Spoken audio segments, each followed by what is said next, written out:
Hey, everybody, welcome to What Drives Us, special episode 500. Yes, that's 100 of these. That's a lot.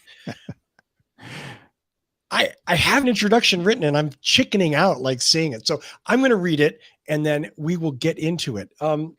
Michael Manring comes from a musical family. He is the youngest of four children. He has studied and toured with some of the greatest players to ever pick up a bass.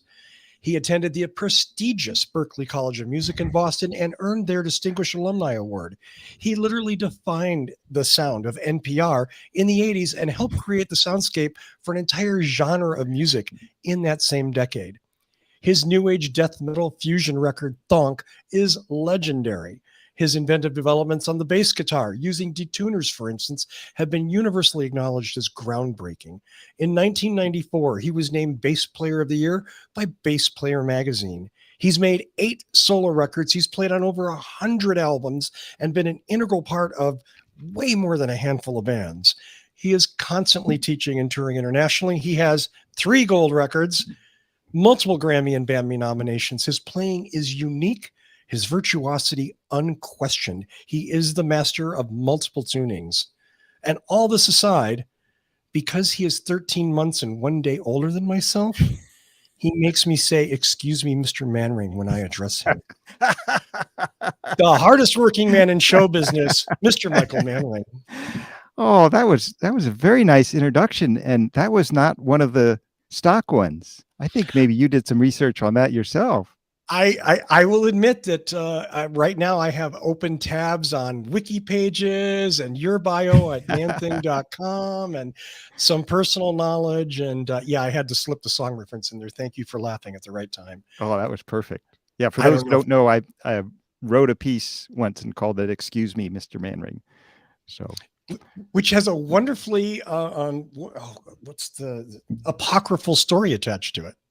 Yeah, it sort of does. I don't know how wonderful it is, but it, these pieces come about in interesting ways. They all have stories. Every piece I ever write has some kind of story that's meaningful to me, if nobody else. But first, I want to say, hey, congratulations on 500 episodes. That's unbelievable. I mean, when you do something 500 times. Yeah, it is. It's crazy. We just did an episode that will run next week with the original panel that started the show 13 years ago. And yeah, we kept saying over and over again, like, really 500 of these? I mean, it's, it's such a good subject to talk about. So that's it is. Yeah, I mean, we had the good fortune, which had nothing to do with our planning, nothing to do with our foresight, but we had the really good fortune of starting this show at a time when the mobility industry and the sustainable energy industry was really just picking up speed and gaining huge developments. I mean, in the last 13 years, things have changed so much. Yeah. It's just crazy. Yeah, it's amazing. And the music business is no different. Yeah, right. Because you remember when what it used to be, and it's almost 180 degrees the other way at this point.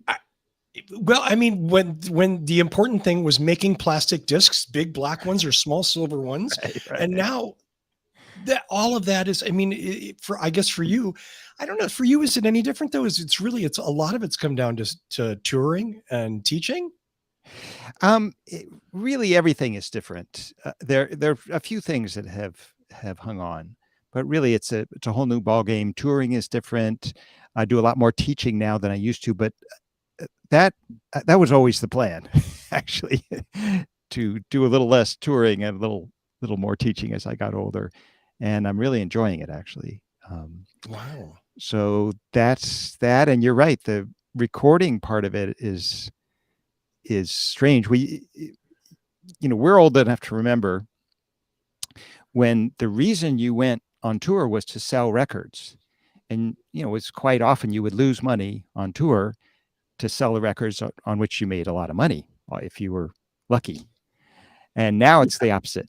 The recording is, you lose money on every recording, basically, unless you can record it really cheap.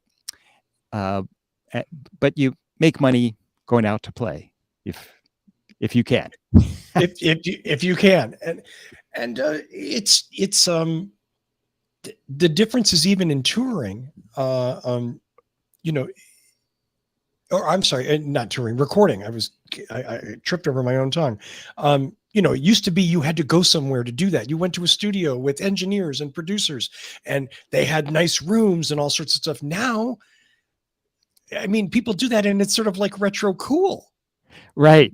Right. I mean, we still do that occasionally, but you know, it's just kind of unimaginable that my laptop, which I'm looking at right now, if that were a studio in the 80s, the early 90s, it would have been, you know, worth millions of dollars.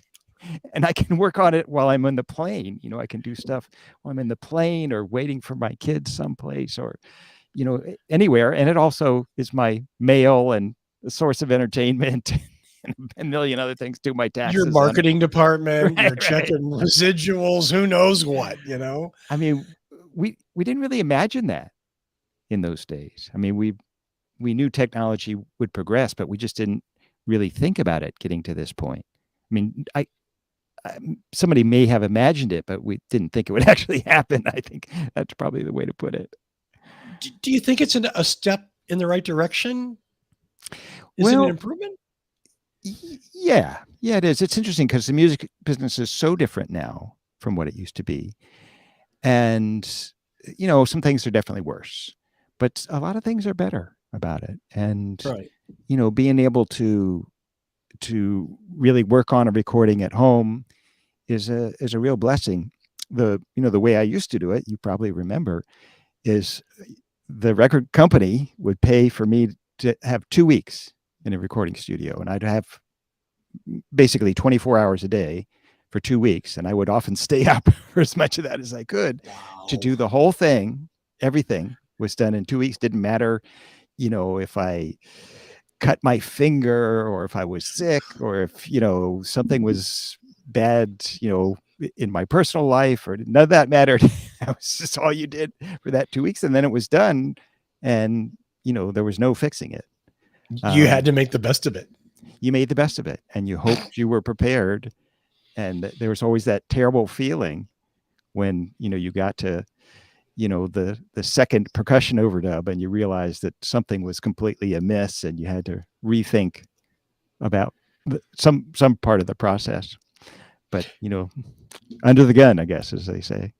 Yeah. I mean, but now even going back, if my memory serves me, you've had a little home studio for a really long time. I have. I slowly built up my studio. I mean, I kind of always had something. I mean, it originally was just a cassette recorder and a little microphone, but then that, you know, built up. But I actually had a separate building I got in about 1990, and that was my little workshop. And ever since then, it's been, you know, was kind of semi-pro, and then the line between semi-pro and actual pro dissolved, and so I do almost everything here. But as I say, it is still nice to go into a real studio once in a while. I miss working with people who are real experts. You know, it's a real change of consciousness to go between recording mode and actual playing mode, and it can be distracting. It can be nice, but it can also be distracting. But I miss working with people who would, you know, who could so often, I mean, always somebody would inspire me with something they're doing, or they would have an idea that was great, or even just offhand conversation would be inspiring. And it's kind of interesting now, just kind of alone in my hobbit hole here, you know, doing everything myself. It's not distracting, but yeah, I'm as much as I love being in charge and having all the tools myself, I'm more comfortable in a collaborative environment. I like bouncing things off of people. I guess maybe I'm insecure. I don't know. Probably. No, I agree with you. I mean, it's totally different, right? There's two totally different modes of working, and I enjoy both, and I think that's been helpful for me. But yeah, I mean, after a while of working by yourself, you're just really hungry to have some kind of other input. And, sometimes working with the same group of people for a long time, I'm ready, I'd like to do something by myself for a while. That could be a little oppressive too. Absolutely. I mean, Yeah. and relating it back to, this show, I mean, the panels have changed and evolved, and it's every time it's definitely changed the face of what we talk about, how we talk about it, Yeah. which is good. That's the exciting part for me. It's never been about me staring into a camera, giving everyone my un nonstop wisdom. Like I can't imagine anything more tedious than that. Yeah. Now, if I had the amount of talent and discipline that you have, I could do it by myself. But no, I Well, don't. that's nice of you to say, but it's just different modes of working, and Yeah. it's so great to have both, especially now, and you can collaborate in all different kinds of ways with people all over the world. Well, and that's the other Amazing. thing, right? Like Amazing. I'm bouncing tracks back and forth with collaborators on all over the planet, and it's Right. seamless. It's amazing, right? It Absolutely is amazing.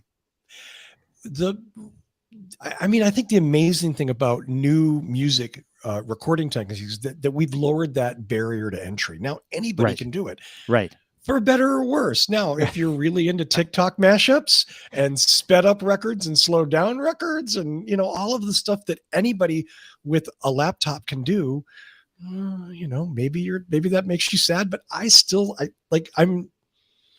I'm excited by that creativity.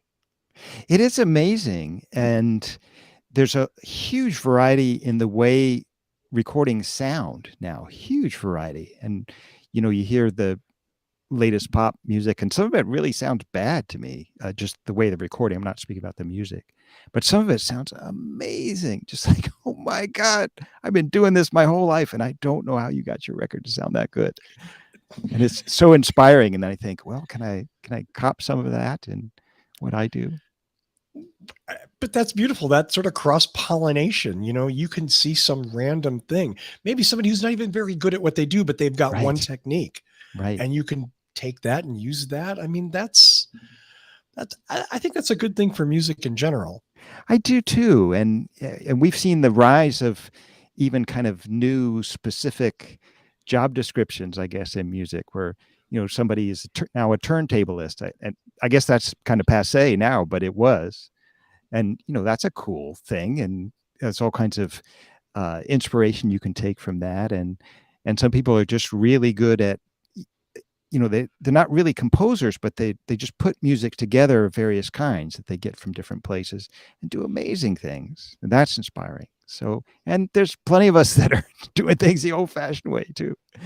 So it's Yeah. thrilling. Yeah. I don't think there's any danger of us losing certain, there are going to be people that are going to gravitate towards the studio for whatever reason they have. And there are going to be people that want to do it in their closet at home. Yeah. That's okay. Those things can peacefully coexist. It is a little sad to lose some of the legendary studios that we've had Well, that, with a lot of history in them. And, you went there and it was kind of like, for me, it was kind of like going to church, sure.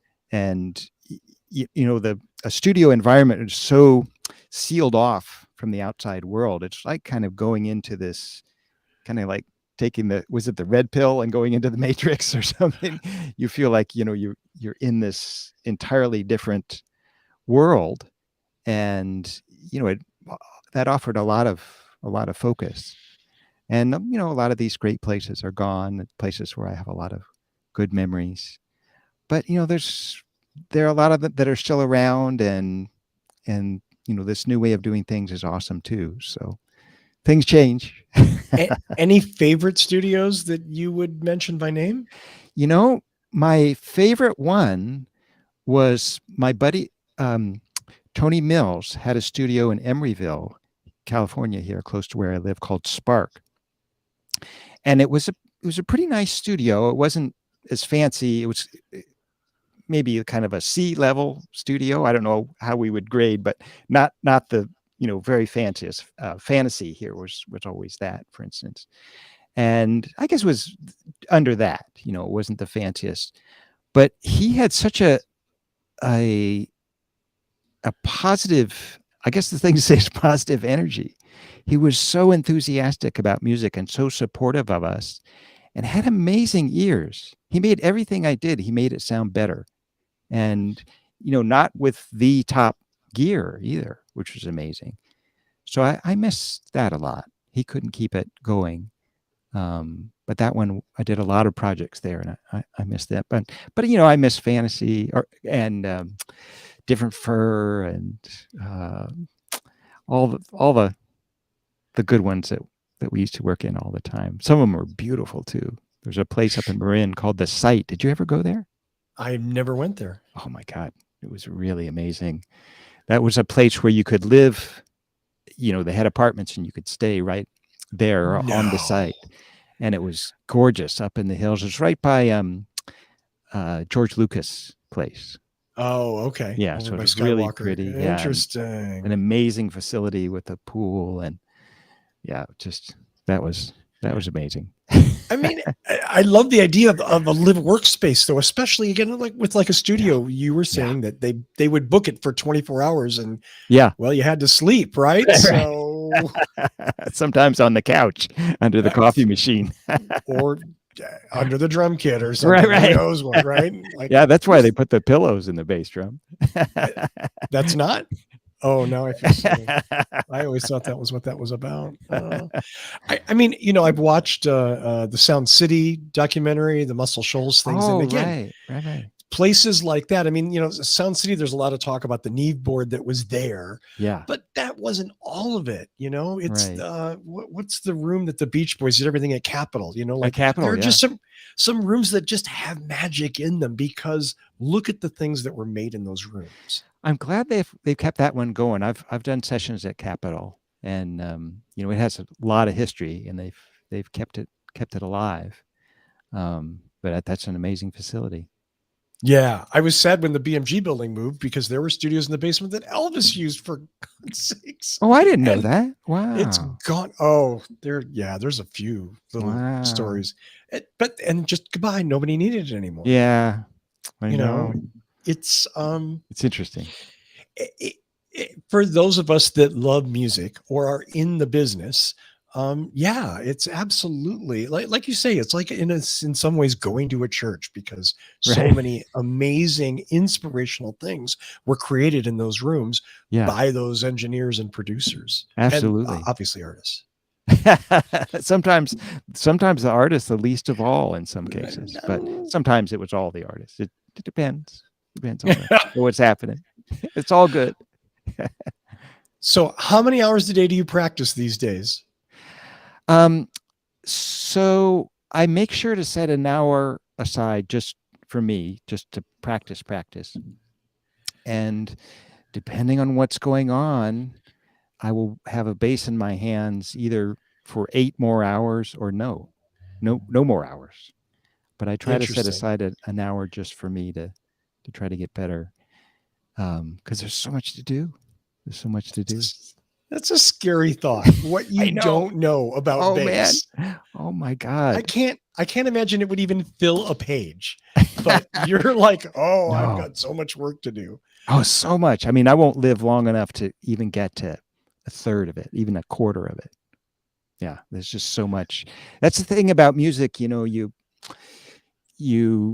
kind of say, I should work on this a little bit. And then you realize that you thought this was this and it's this, it's just a massive thing. And a lot of these things, I don't know where the end is. I don't know how far this rabbit hole goes. So, I don't know how long it would even take me to master this skill or that skill or this concept or that concept. And the reason I say that, for those of you who don't know Michael, is that, and Michael, you can correct me at any point, but Michael has one of the more disciplined and demanding personal regimes when it comes to music. And it's one of the reasons why when I hear people talk about, so-and-so so talented, no, they've got God's gifts and blah, blah, blah. And I'm like, yeah, that's great. But most of the really great musicians that I know work their ass off at it. Yeah. And whatever it is, whether it's practicing and playing out or something else, I mean, it's not just something that someone taps you on the forehead and you're Michael Manring. It is not that. And you're right. Almost everybody I can think of, I can't think of certainly a successful musician who doesn't work really hard in some way. If their music's relatively simple, then they work hard at some other aspect of it, like the marketing or something. But yeah, no, there's a lot to be done. And if, like me, you decide just to be a music dude and never really end up with any business sense at all, it's just endless.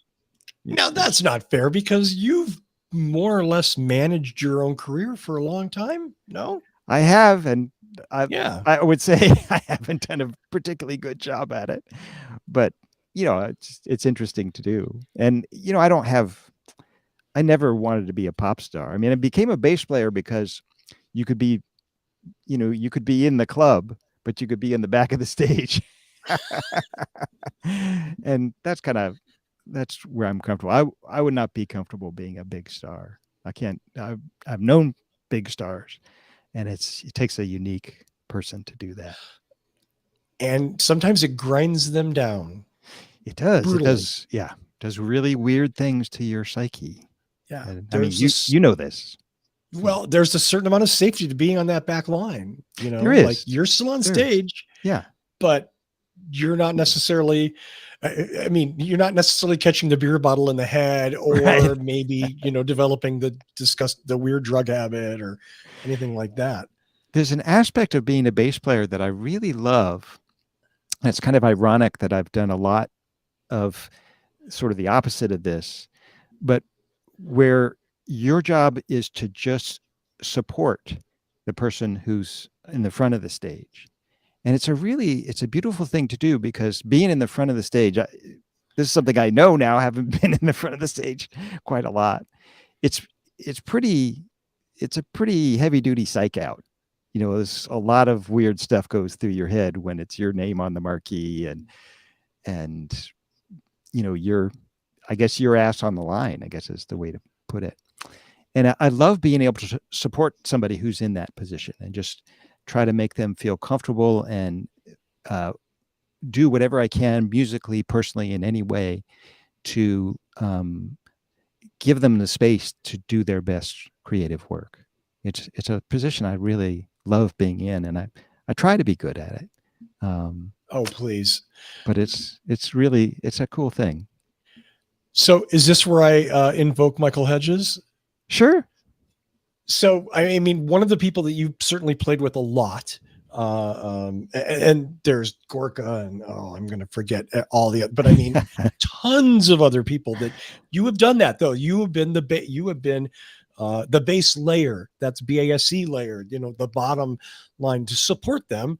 And while they're doing whatever they're doing at the front of the stage, nonetheless, super important, because without you, dare we say that maybe sometimes it sounds a little thinner. It sounds a little less full and rich.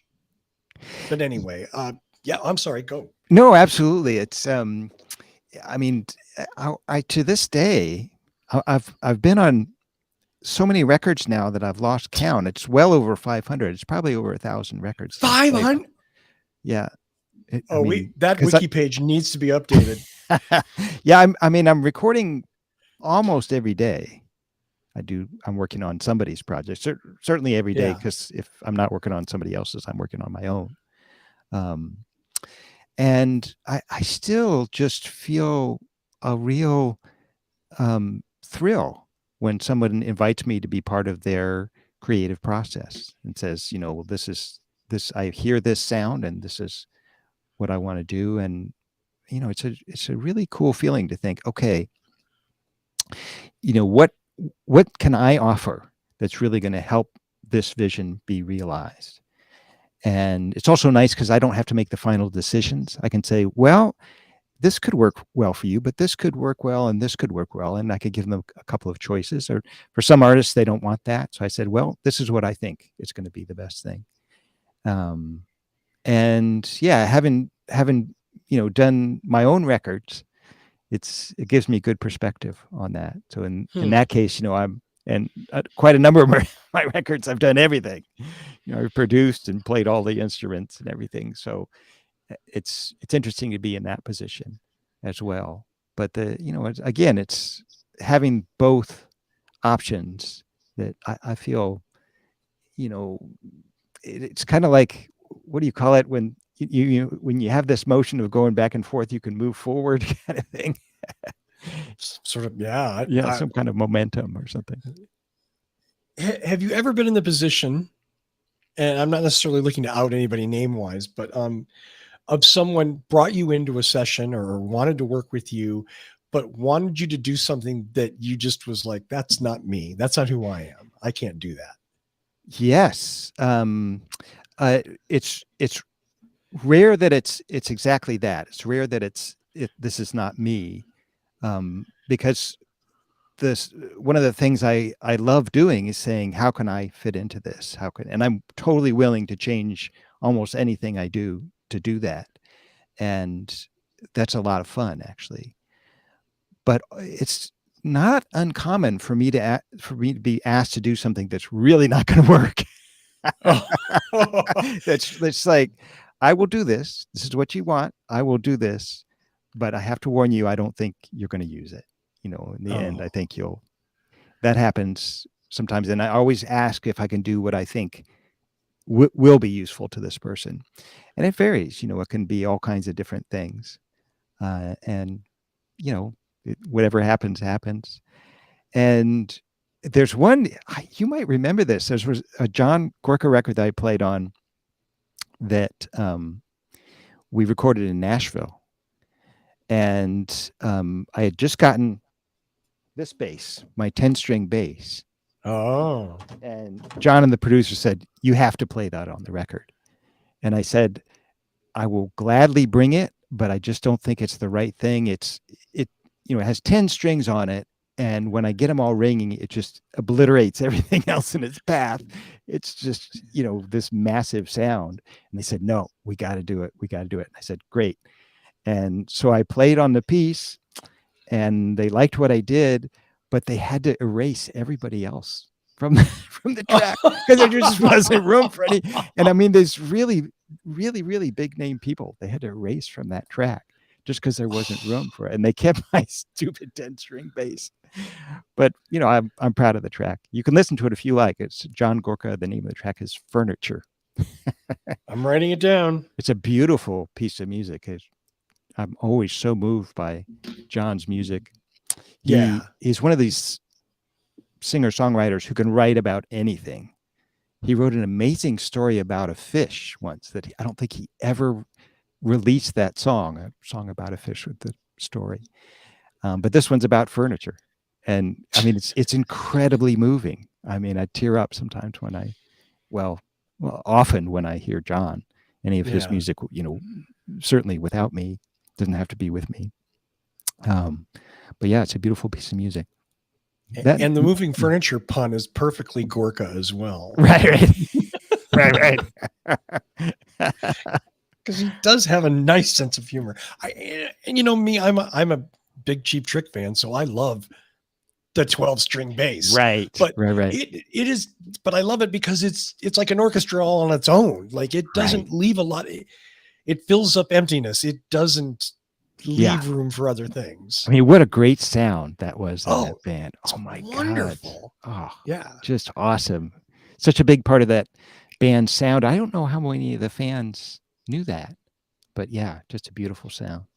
I mean, and there's a lot of bass players who have done that.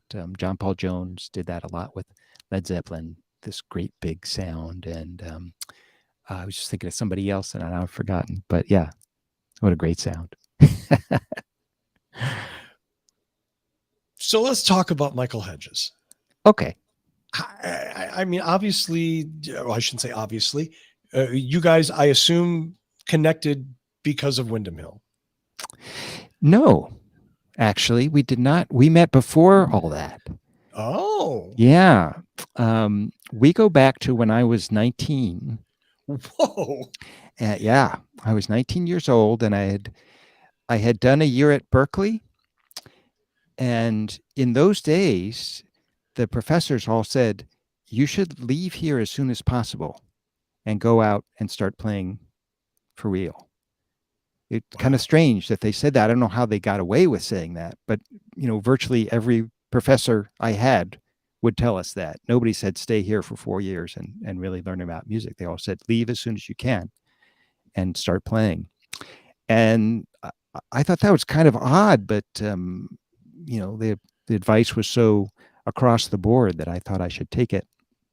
And so I got a gig in a disco band and just barely finished the exams. And we got in the van and went around the country playing disco music, and everybody was from a different city, so we never went home. We lived on the road Oh, wow. and just playing disco and other top 40. This was 1979. Yeah, 1979, I think. It's that tail end of that disco. There's still a lot in the clubs, though, There to was a play. lot. We didn't play in fancy places. We were a cover band. We played mostly in hotels, in the Sure. where they'd actually have disco every night. It was kind of interesting, but every night except for Sunday we would play. But I didn't last that long as a professional disco cover band bassist. It was fun. It was exciting, but I thought the hardest thing about it was, we would play about 5 hours a night, Oh, wow. and had to be kind of on, and so it was hard to play much during the day, and so I didn't have time to practice, and I really needed to practice, and so I made it. I don't know, 6, 7, 8 months. I can't remember how long it was. Wow. And then I asked the guys if they could find a replacement for me. And yeah, then I went back to where my parents lived in DC, and out of incredible good fortune, I hooked up right away with a original fusion band. They're kind of the original fusion band in town, certainly one of the biggest. And so I was playing a lot around that area and road gigs as well. And we were kind of a thing, the musicians in town would all come see us play. And Michael came to see us play, and he was really interested in what I was doing.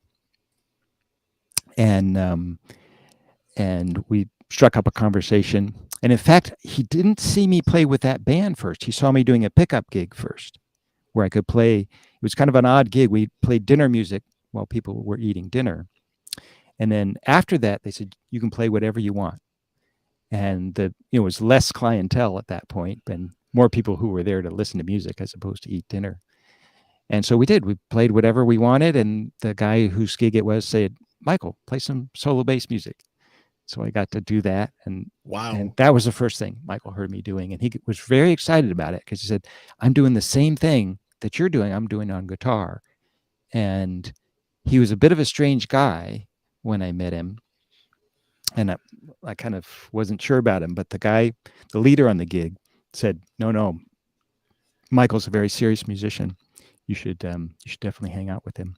So I did, and we started playing then when I was 19, and Wow. in just a couple of months we recorded a demo for Windham Hill, but we started before that. And yeah, it was amazing. I mean, he was your typical starving musician in those days. I was better positioned than him at that point because at least the band I played in was well known all around the area, and we had lots of good gigs.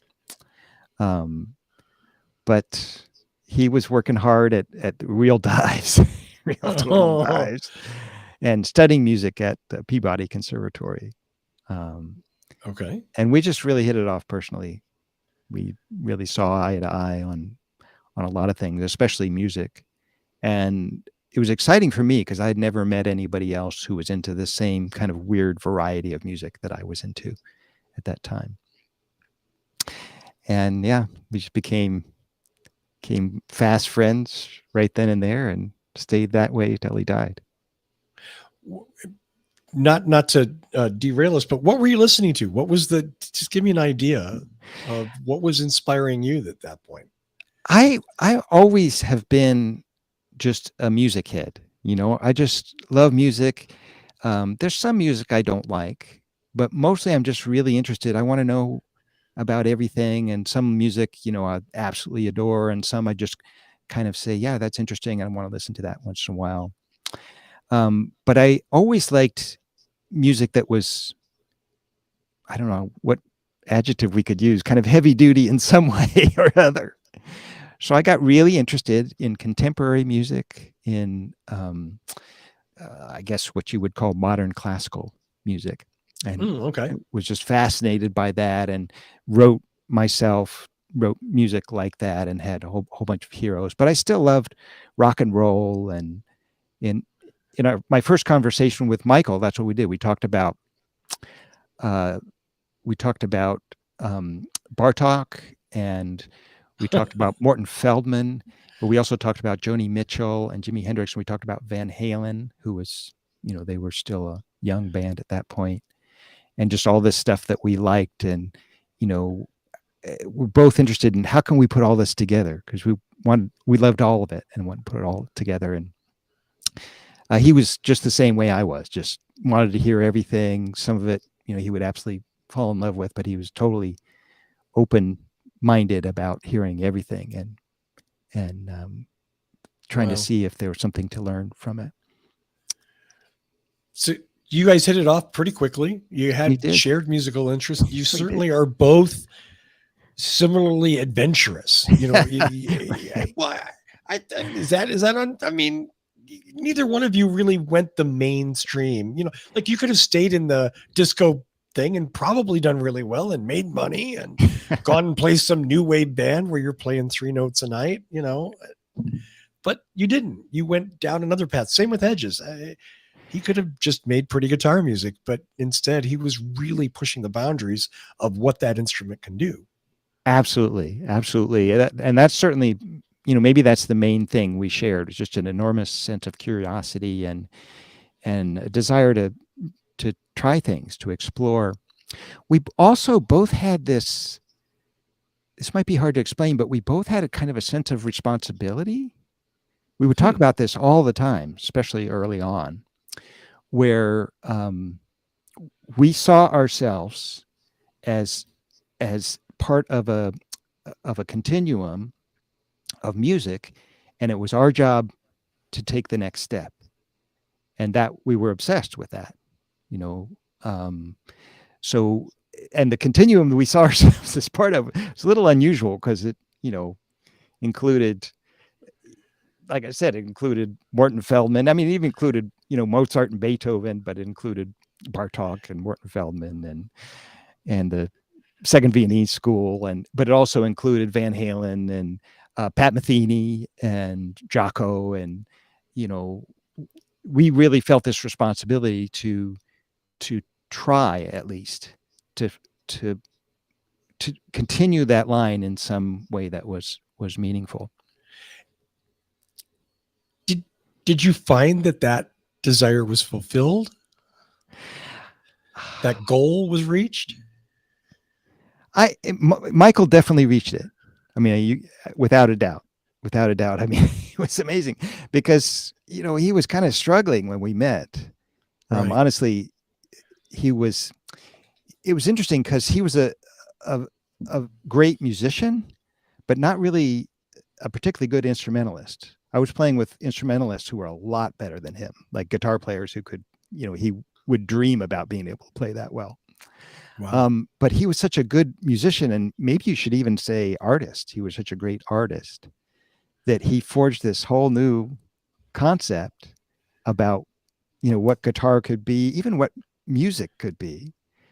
And he was so brilliant, and such a positive energy, that, I mean, he really did. He actually completely changed acoustic guitar. It's very rare these days that I hear somebody playing acoustic guitar that doesn't show, at least a bit of Michael Hedges' influence, and often it's a whole lot. I mean, he really changed everything about the instrument. So, and I think he did. I think he really did extend the line. I'm not sure that um, a lot of music fans think of it that way. A lot of people think of him just appearing out of the blue and doing this stuff. but it was really a combination of all this music that he loved, including other guitarists. I mean, he loved Leo Kottke, he loved Alex Degrassi, and he wanted to put all that in there with all his other stuff and move forward. It's interesting that you say that, because I have so many memories of my peers in the music business, on the business side, the marketing and sales people.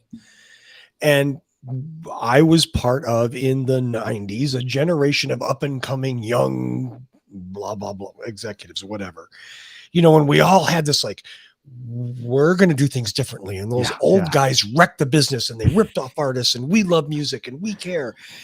God, I wish they had made you president of BMG. Yeah. That would have been the best thing ever. I have to tell you, thank you. But one of the reasons I got out was it was so, like, the bitter defeats that I suffered. And even more sad was dear friends of mine who, we had those 3 a.m. semi-drunken conversations about how passionate we were about defending an artist and bringing up all kinds of music. As soon as they got a good gig, they were like, I don't need that. I'm going to do what works, and I'm going to do what is going to keep this job.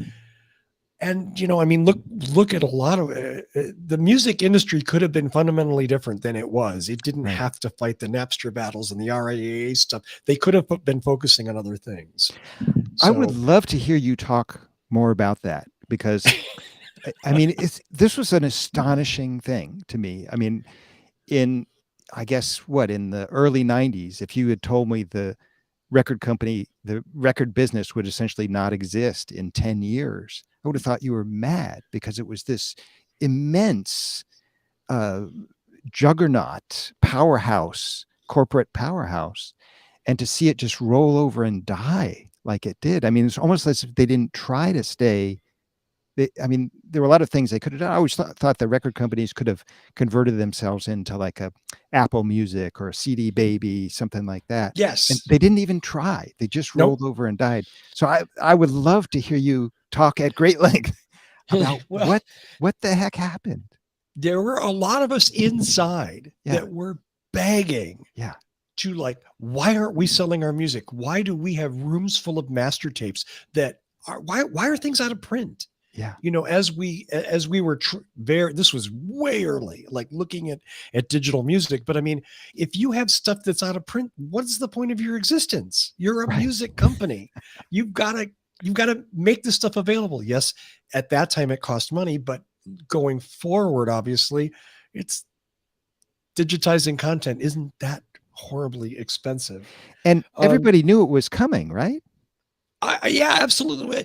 We started to see it. So there's an organization called NARM, which is the National Association of Retail Music Record Stores, basically, as they were known in those days. I used to attend the NARM meetings as part of my job, and so did my co-conspirators, my other peers. And this was at a time when companies like Best Buy were coming in. Right. And they were decimating areas. They would kill all the little independent stores. The bigger chains were dying off because these deep discounters were coming in and selling stuff 30 cents below what it cost, because they didn't care. They were using it as a loss leader. Best Buy, for instance, to sell refrigerators or TVs or whatever else they had. But the problem was Best Buy was not an outlet where we could take our baby bands, where we could take our starting artists, our back 40 catalog even, and sell it. So basically they just wanted to skim the cream. They wanted the top 40, the top 30, whatever it was. They wanted to sell a ton of those at cost and nothing else. Well, that's not a great sustainable model if your business is signing a lot of artists. If you're a record company that has one multi-platinum artist, you're golden, but it's certainly, when I was at BMG, we didn't have that. So yeah, I mean, the writing was on the wall when we started doing deals with companies like Best Buy and ignoring the companies that helped us build the business with that back catalog, with, and with those beginning artists. Tower kind of killed themselves. Yeah. They got into I don't know. Well, so this is a lot of opinion on my part. Well, that's fine. And people That's could argue, totally but I fine. mean, Tower got into a business where, and they were, so for those of you who don't know what Tower Records was, at one time was a big international retailer that sold a lot of catalog and sold a lot of stuff. They didn't just want the top 100. They wanted as much stuff as they could get, and their stores were crammed full. It was a great place to take beginning artists, new artists, not big artists, and work with them and help build their careers. The problem that Tower figured out was, number one, there was some management vacuum issues, which I love Russ. He was a great guy. And I'm not going to say anything bad about him, but he didn't always make the best decisions. And a couple of them had to do with the way they dealt with advertising. Advertising companies take a 15% cut, right? You go to an advertising agency and they skim that, they take that 15% cut, and then they place ads for you in newspapers. At the time, that was a thing too, and on radio and on TV. Right. Well, Tower figured out if they had their own ad agency, they could rake the 15%. Oh, wait, we get 15% of this, of all of our ad dollars? Well, for them, that was a significant amount of money. And they were big enough to do it too. And they were, absolutely. The problem is they started advertising stuff that didn't make sense because they were making money on the ad dollars. So it wasn't about moving. It wasn't about moving product. It was about getting an ad money. And, adding in a decline in physical media, the changeover between vinyl and CDs. And, it was a recipe for disaster. It just wasn't sustainable. And how about what was going on in the record company meetings especially when it became clear that it was going to be very easy to duplicate recordings, not just copy them, but to actually duplicate them? We got to give Hillary Rosen and the RIA more money to fight this horrible piracy epidemic that is killing the music business. That's all that they thought. Nobody thought. No, I'm sorry. Go ahead, Michael. Nobody thought what? Yeah. Nobody thought, okay, this is now inevitable. How can we make this work for us? Some people did, but nobody in charge did.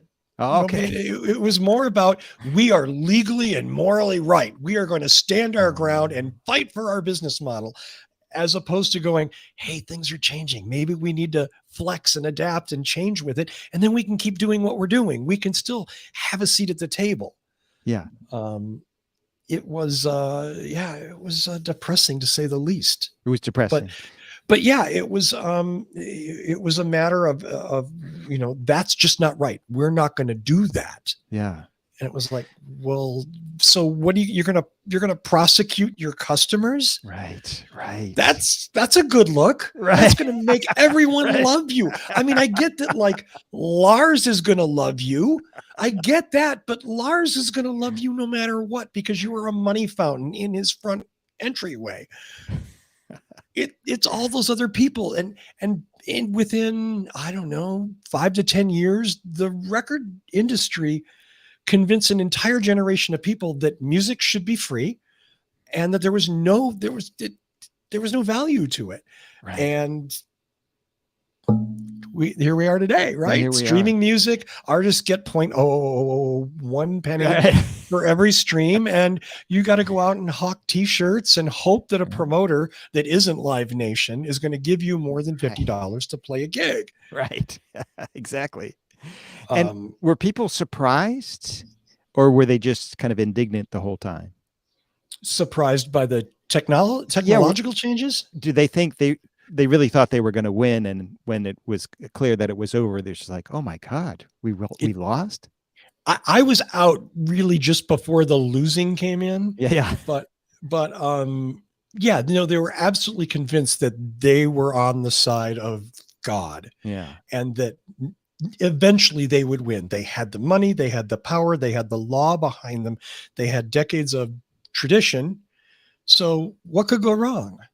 So it's really the classic story of, how many states have, risen and become very powerful and refused to adapt to whatever changing environment it was, just because Yeah. this is the way we do things.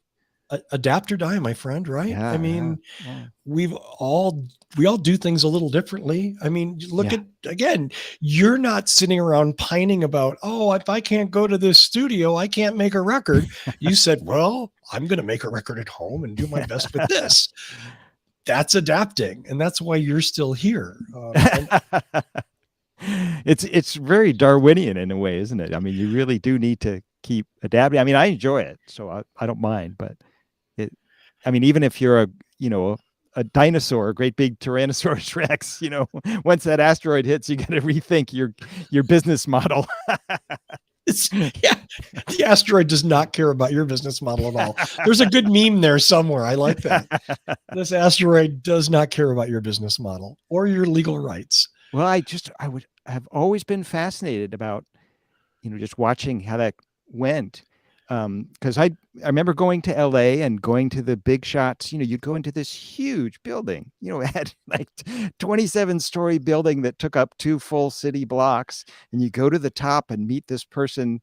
It's like, having an audience with the Wizard of Oz or the Pope or something. And, Right. I'd always be shaking and, hoping that they would allow me to give me the money that I needed to make this project and try to be successful.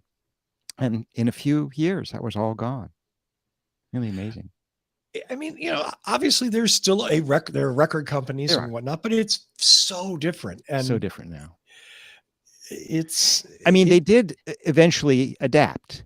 So now they're not really record companies anymore. They do what you'll know this, but they do what's called a 360 deal, where they just promote you basically, and the recording is part of that. But the endorsements are part of it, and it's a whole gestalt that goes together that they work with now. Oh, it's a lot of them. A&R departments are like, Right. they're looking at what are your TikTok numbers, what are your Instagram numbers, how many followers, Right. And we always did that, but we were looking at, how big is your mailing list and how many gigs do you play in your region? Do you own your area where you're from? It wasn't just. And if I'm not mistaken, you guys did an awful lot of stuff just by gut. You'd go and see a band and you just get a feeling that, this is going to, because, we didn't have as much data. It didn't have any metrics, very few metrics then. And so you just would see a band and go, yeah, we can work with this. I think the word you're searching for, Michael, is honest metrics. We had no honest. SoundScan came in the 90s. Right. And that was the first time that actually the chart numbers were connected to actual units of product moved. Before that, the Billboard charts would literally call record stores and go, hey, what's hot this week?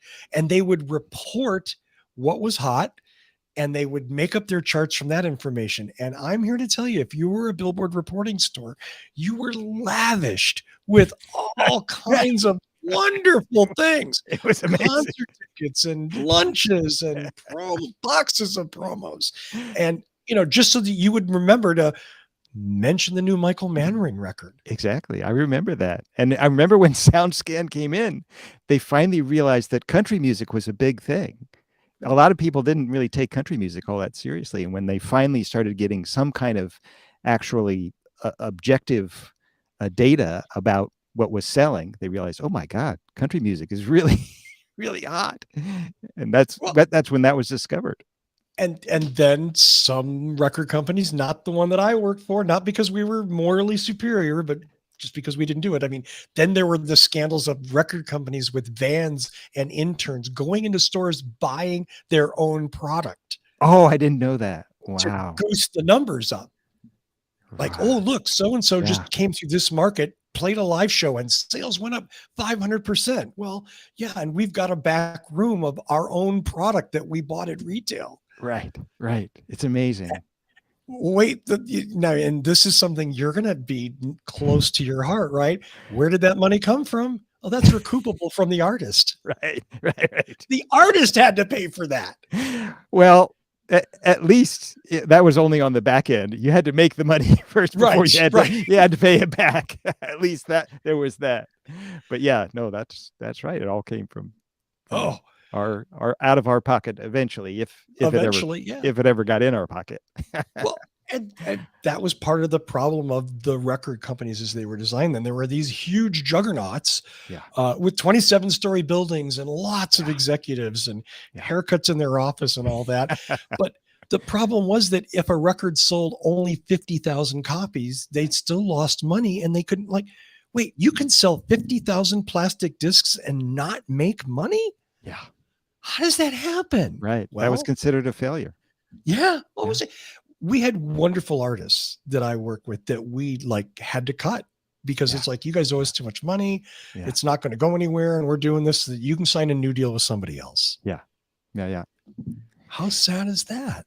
I mean, it was an amazing thing. And, there's a lot to be said for that not being like that anymore. But, there was good parts about it too. So, I mean, one of the great things about it is I got to meet you, and that was amazing because the music business has always been this way, but a lot of it was you didn't really get anywhere unless someone took an interest in you. Yes. I mean, you could be signed to a label and just disappear within, weeks after your first release. In fact, that was the norm. But if somebody took an interest in you and said, "Hey, let me work with you. Let's do stuff." And you said, yeah, let's go. And you were that for me. We got in your car, and I mean, you only had jurisdiction over certain areas, so that we couldn't do things nationally. But I wish we could have, because we just did all kinds of crazy things. That would have been fun. I mean, we had fun doing some dangerous driving and rainstorms and whatnot. And am I remembering correctly? So one of the things we used to have to do is sell the record to the record company itself, to the people who worked there. Because there's starting to be a lot of product that was coming out in the 90s. And you just wanted to get the people who were working for you to say, "Hey, this is something that we have out, and just want you to know what it is. And if you like it, you can, just mention it in whatever capacity you work in the music business." And if I remember correctly, I think I remember playing on a lunch table in one of the BMG offices. One of these, it was just a lunch table, one of these long industrial lunch tables at lunchtime. With my hyper bass and just rock it out. Had a massive distortion on, playing through just a little rig, but just totally rocking out at lunchtime for all the people. And it was great because you were the one who said, "Yeah, let's do that." And the people who work there very often were like, "Oh, wow, this is really cool," and it made a difference. I mean, like any business, right? It's all about relationships. Right. If you have a relationship, that's half of the path to success. Right. If not more. If not, yeah. And getting back to what you were saying before, what was the artist's biggest nightmare back in those days was losing their A&R rep, because all of a sudden they had no champion at the record label. Right. They were done. They were doomed. Yes, you were doomed. It was like being in purgatory. That's right. And boy, you just wanted to make sure that relationship was good. And it was a lot of luck involved in that. And I mean, obviously you had to be good too, because these people weren't idiots. But yeah, that was a trick. Some of them were, but most of them. I suppose that's statistically, that's always going to be the case. Yeah. Curve thing and this side and that side. Yeah. I see we have a comment or a question, do? and I'm having so much fun talking to you.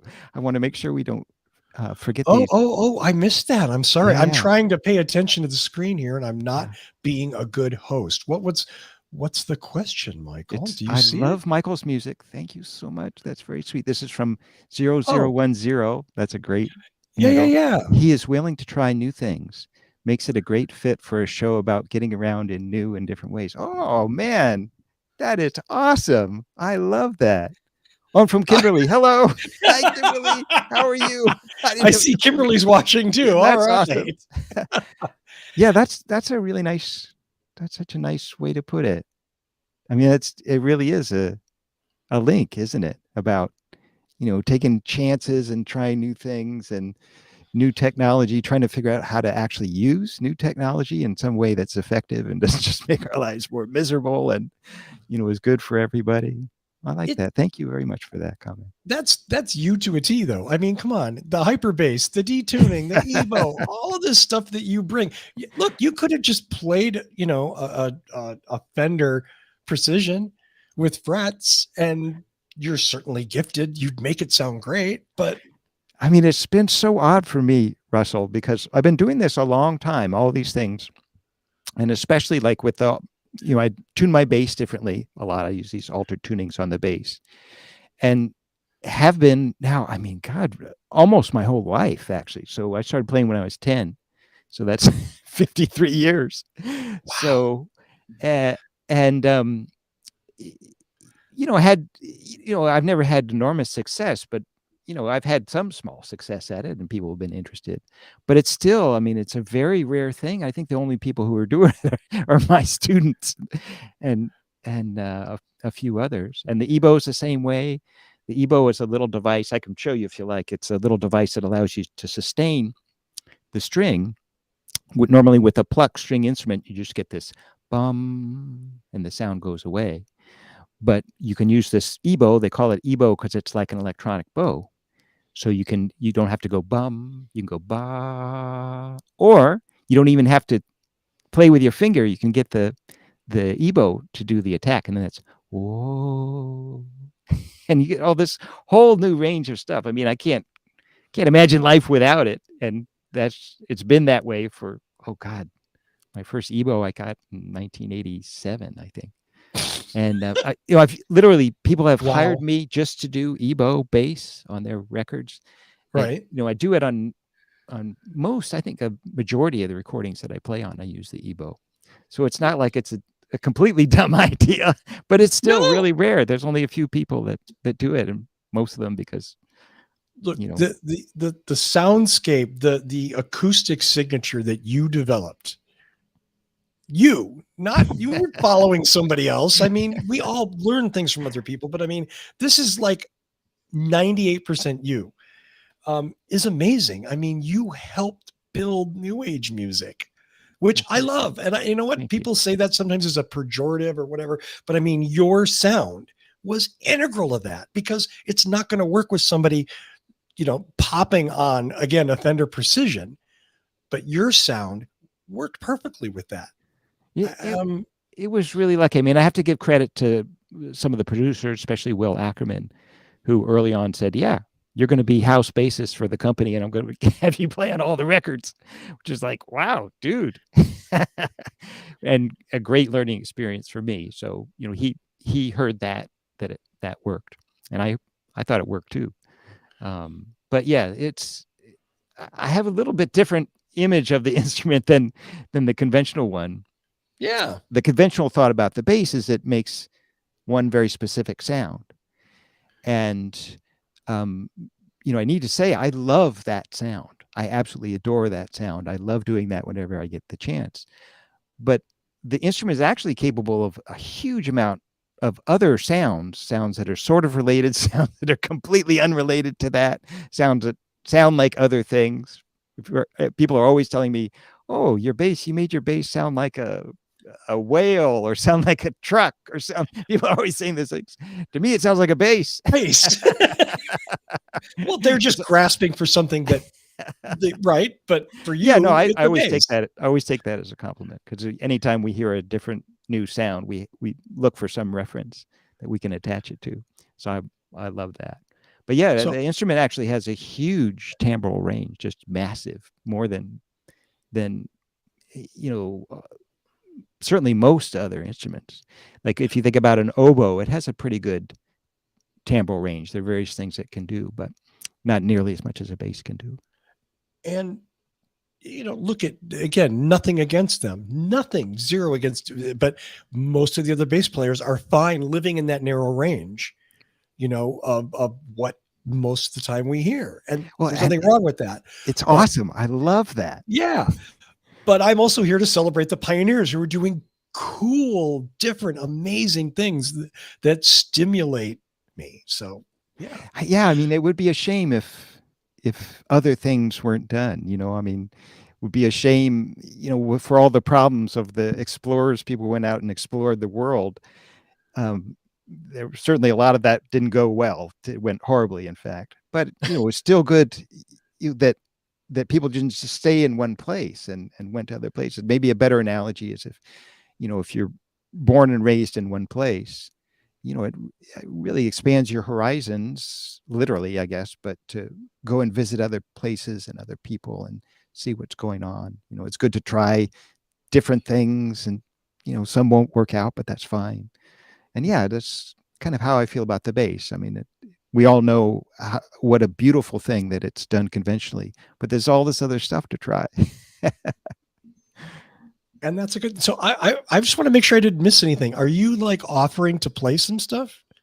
I could play Is something that for you. I mean, I can't do anything like super no, super no, high no. fidelity, but I kind of got that hint that maybe that was something I wasn't even contemplating that. So if that's something you would like to do, Michael, yes, well, if I anybody would, oh, I mean, if anybody wants to hear something, or it's a good chance to demonstrate things, that's probably the best thing to do.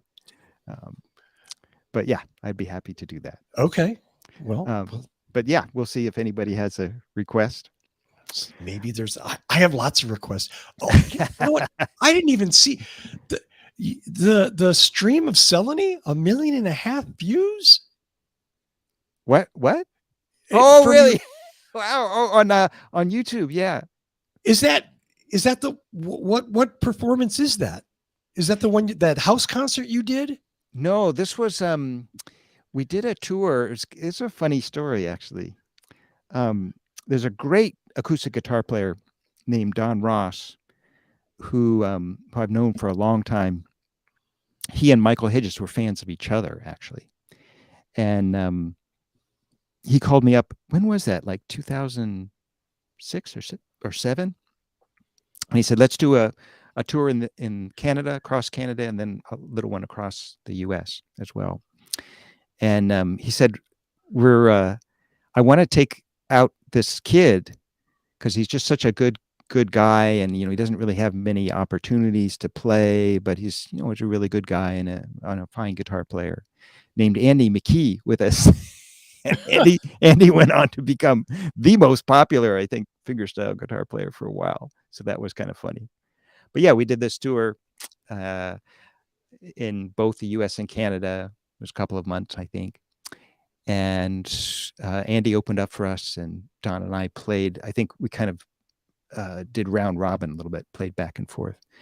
And I think it was Don, actually, or no, maybe it might have been the record company Candy Rat that paid for Okay. us to do a full-on pro video when we played at the Glen Gould Theater in Toronto.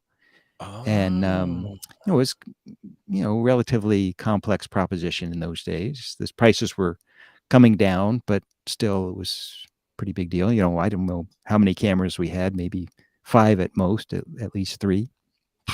And I don't think they really had a plan for what they were going to do with the video. I think maybe they thought they would sell a DVD. Oh no, that's right. They did sell a DVD briefly, but they had enormous success on YouTube, and so it ended up being a YouTube thing. And yeah, the version of me playing my police piece, Selena, just somehow got popular and relatively popular, and has, I guess, 1.5 million views, something like that. yeah. It's Yeah, I was looking at it right now. 1.5 million views. It's insane. And it's had a lot of views on Facebook as well, which I don't think it would show up on the YouTube platform. It's had probably about 1 million views on Facebook as well. So it's awesome. wow, It's amazing. it's and honestly, one of my very favorite songs of yours. Oh, thank you. Thank you. Absolutely. I'm I proud of think. that one. Are you? I am. It's that was the first piece I wrote for the hyperbass. Oh, Yeah. Yeah, I was I for years I had been doing different tunings, and I just thought I have to take this to another level. It's just too easy, and there must be There must be millions of people doing this, because we didn't have as much connection then, so we didn't really know what other artists were doing. And I thought I have to go to the next level for all these reasons. And I thought I really should be changing the tunings dynamically. So in the process of a piece, I should be moving through different tunings. And I started doing this just by hand, and I loved the sound, but it was awkward, and I knew there was a better way to do it. And I had a lot of crazy ideas in addition to that in those days. And people would sometimes ask me, what kind of bass would you really like to have? People who had companies, guitar companies, and I describe something like the hyper bass to them, and they say, "Yeah, well, that's not going to happen." And it's happened quite a number of times until I met Joe Zahn, who said, I expected the normal response, and he said, "Oh yeah, we could do that," which I'm sure he's regretted ever since. But yeah, No, we he has. started working on this bass, and it's this one right here, which has a number of other crazy capabilities as well. But probably the craziest is, we wanted it to be designed so you can change tunings while you're playing at both ends of the instrument. It was a bold thing to try to do, but Joe's so brilliant, he made it work. And works so well that I'm still playing it 30 years later, over more than 30 years later, same instrument. And that's the proof of the genius of Jozan is that you Absolutely. played that thing thousands of times and it works every time. It does. And yeah, you're brilliant, but like if the hip shots didn't register the way they're supposed to, you'd be embarrassed and you'd put that thing in the closet. I would. It wouldn't. And we were ready for that to happen. We wanted this to be a prototype. There's a bunch of things we wanted to try out, and we said we'd just put them all on this bass and see what works and what doesn't work. And almost everything worked perfectly. We had to make a lot of adaptations and adjustments, as you would with any prototype. And it's a complicated proposition still. If I'm going to be doing a lot of live retuning, then it takes me a long time to prepare the bass so that it is going to stay in tune. But you treat it right, it works beautifully. 30 years. I know, right? It's amazing. It is. It is. And this is another thing. We were talking earlier about, there's so much left to do. I've really done so little with this instrument. There's so much more to do with it. Yeah. Now, when you say that, Michael, Mm. do you have like in your head, do you know like what you want to do, or are you just saying that you can see that there are possibilities you haven't explored? There's a whole lot of things I know exactly what I want to try. There's a lot that I'm not sure. There's some that I know I want to try. I don't know if they work. There's a ton I know that will work and I want to do. And there's just a whole lot of stuff to work with that the problem with a lot of it is that it would take money, it would take, so what do we need? A Kickstarter? Come on. Well, yeah, I would certainly do a Kickstarter if I thought it would, the money would really solve the problem. But a lot of it's just time. Right. A lot of it's just that I would need the time. And a lot of it's that I can't afford to play this stuff live. So I could do something that I would really enjoy, but I couldn't play it for other people except unless they came to my house, basically, because it takes so much gear, and it's so, a lot of the gear that I want doesn't exist yet. It could. We have well within the technology. But I can't write software myself, and I can't kludge these things together myself that well. But yeah, no, there's so much to do that, I spent a lot of time being embarrassed at how little I've done, actually. I'm very intrigued. I can't imagine you being embarrassed for what you haven't done, looking at your body of work. And it's like insane that one human has done what you've done thus far. Well, you're nice to say that, but that's all I think about. And try to budget my time these days, thinking, okay, I want to do this, and this. What's most realistic? And there's a bunch of things I've had to say, I've wanted to do this my whole life. I'm just going to put that over there. maybe I'll get lucky and get a chance to work on it.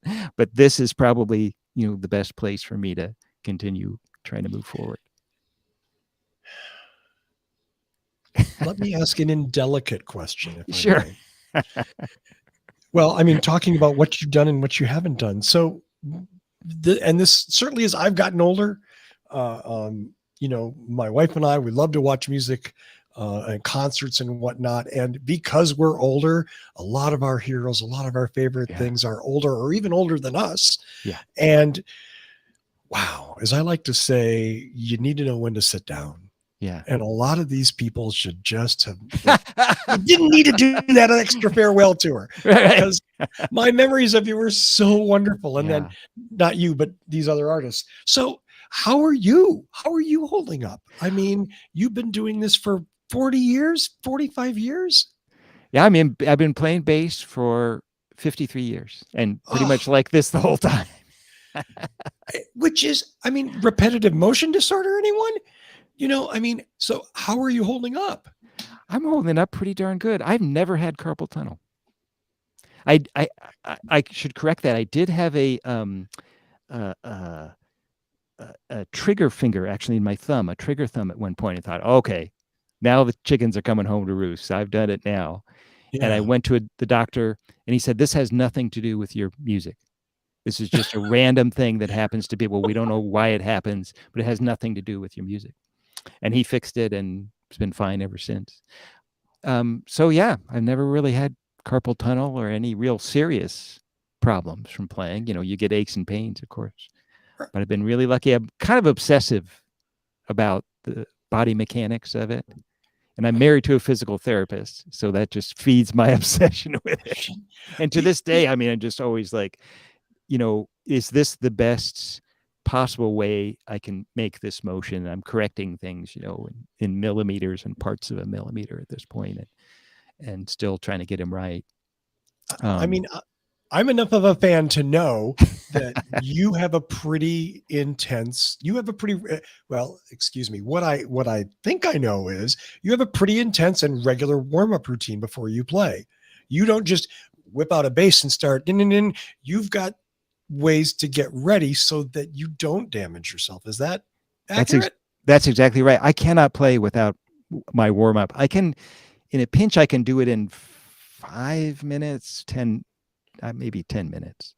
But I suck if I don't get that. And occasionally I do a gig, where we're late for the gig and arrive, a half hour late and just set up as quick as we can and play. And I always suck doing that. Yeah, that's a big part of it. And I'm a big believer in, and every professional I've ever talked to, and there are a lot of sports medicine people and people in occupational therapists and people who work specifically with musicians. They all say, yeah, that's the way to do it. Just like an athlete, you wouldn't ask a sprinter, to just sprint without, these warm up like for hours. Right. Yeah. So it's the same thing. I mean, the muscles are smaller, but they're muscles and they work the same way. So yeah, I just can't play without warming up. Every bit as important though, because again, do you want a long career or do you want a short career? Right. I never expected to make it this far, actually, because I expected that I would wear my hands down. I've been pretty lucky on that. I can feel that they're not going to last forever at this point, which is definitely a kind of an alarm clock. But they feel good. They really feel good. And, I don't think there's anything I really can't do that I did when I was younger. Some of it I have to be a little bit more cautious about.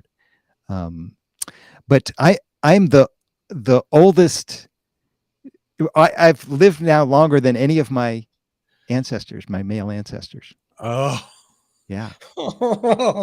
Right. So I always thought I had an early expiration date. Sadly, I'm just about hitting that point for myself. Oh, you're there too. Oh God. And I'm like, I'm waiting for that tap on the shoulder or something. And it's horrifying as you get older. You see your friends die and, I mean, it's trippy to think, like Michael Hedges has been gone for what's it been? Almost 30 years. Has it been going that on. long?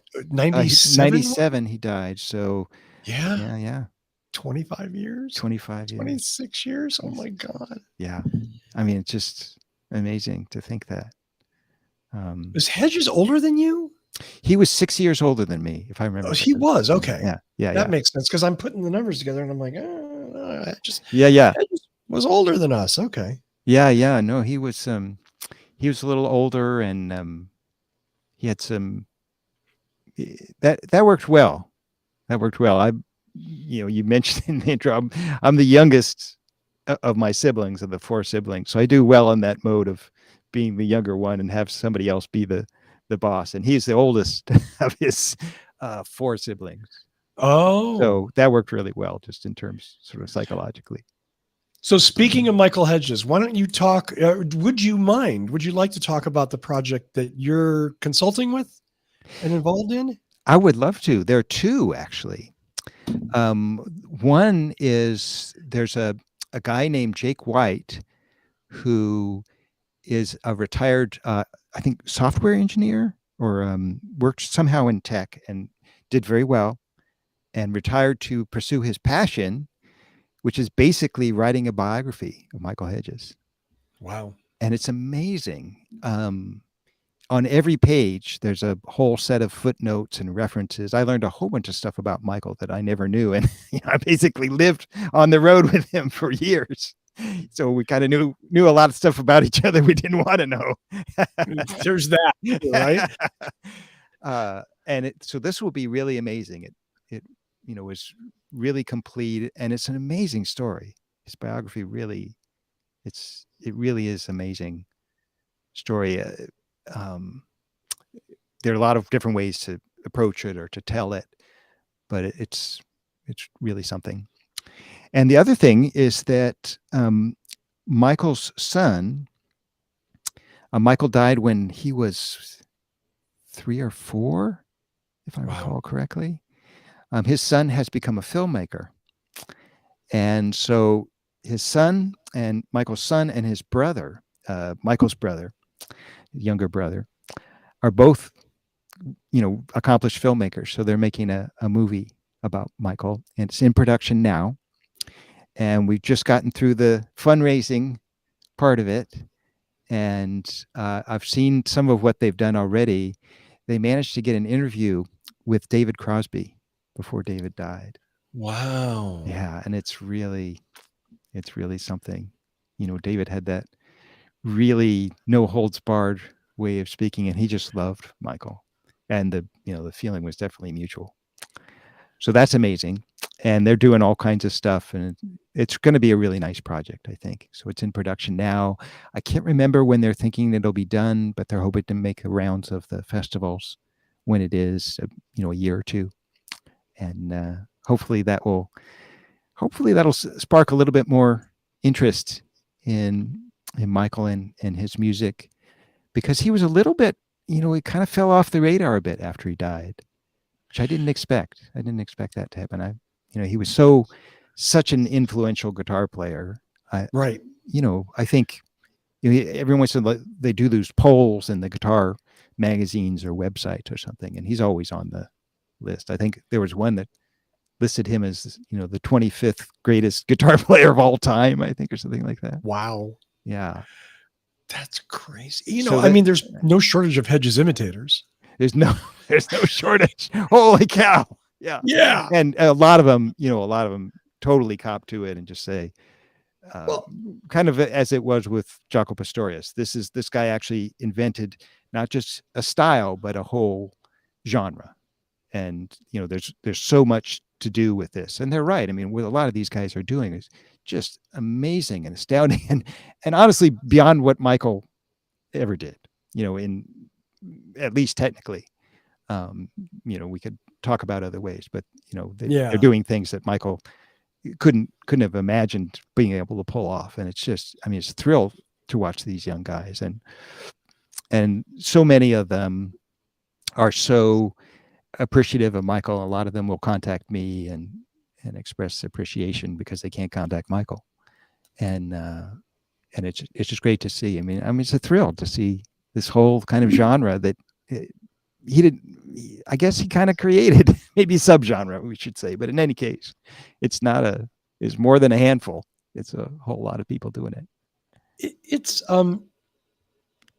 not to get off of Michael Hedges, but in a sense, what we put a lot of amazing, incredible, unique music into this bucket called New Age Yeah. that Will Ackerman foisted upon us. Thank you, Will. I love it.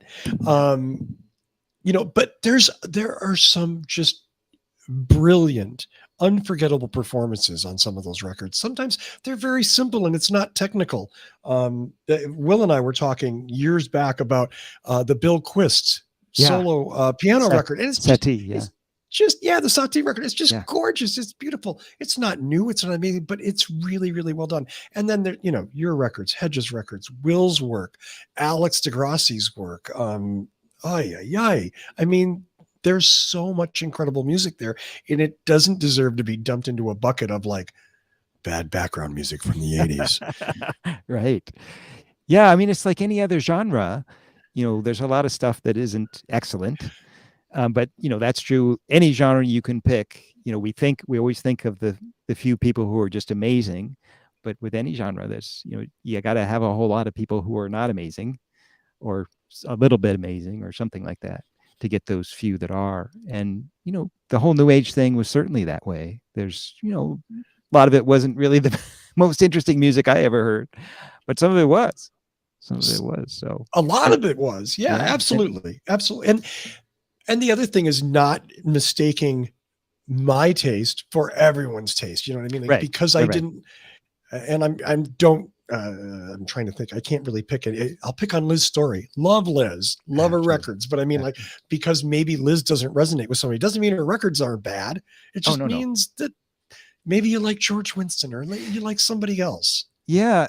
I think a lot of people don't realize this, but if you study music a lot, there are objective criteria by which to judge music. Ultimately, it's subjective. Yes. In the big picture, it's subjective. But I think anybody can understand it's not all subjective.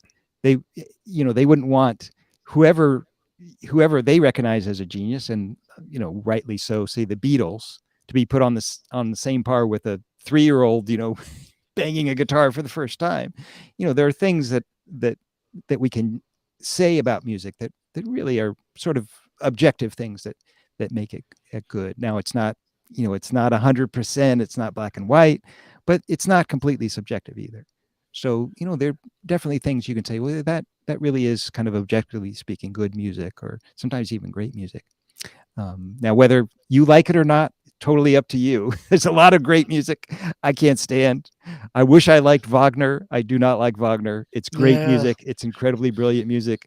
I listen to it occasionally. But knowing who he was as a person definitely makes it more difficult. The politics of it's a little ugly. It's really ugly. It's really not good. Yeah. But there's a lot of artists like that. I won't name names, but there's a lot of artists who, I recognize this is absolutely brilliant music. I'm not going to listen to it. I wish I did enjoy it. It would be, my life would be more pleasurable if I did. But that's the way these things happen. But yeah, there are definitely things we can say about music that make it good. Absolutely. Well, we should probably start to wind this down, because you have been exceptionally generous with your time, and I don't not at all. This you got nothing else going on? Okay, well, it's a pleasure. I mean, we do have to wind it down, but yeah. I mean, it's so great talking to you, and we see each other so rarely that I had to move to the West Coast to never see you again. Is that it? Right. I mean, I used to see you once a year in Pennsylvania.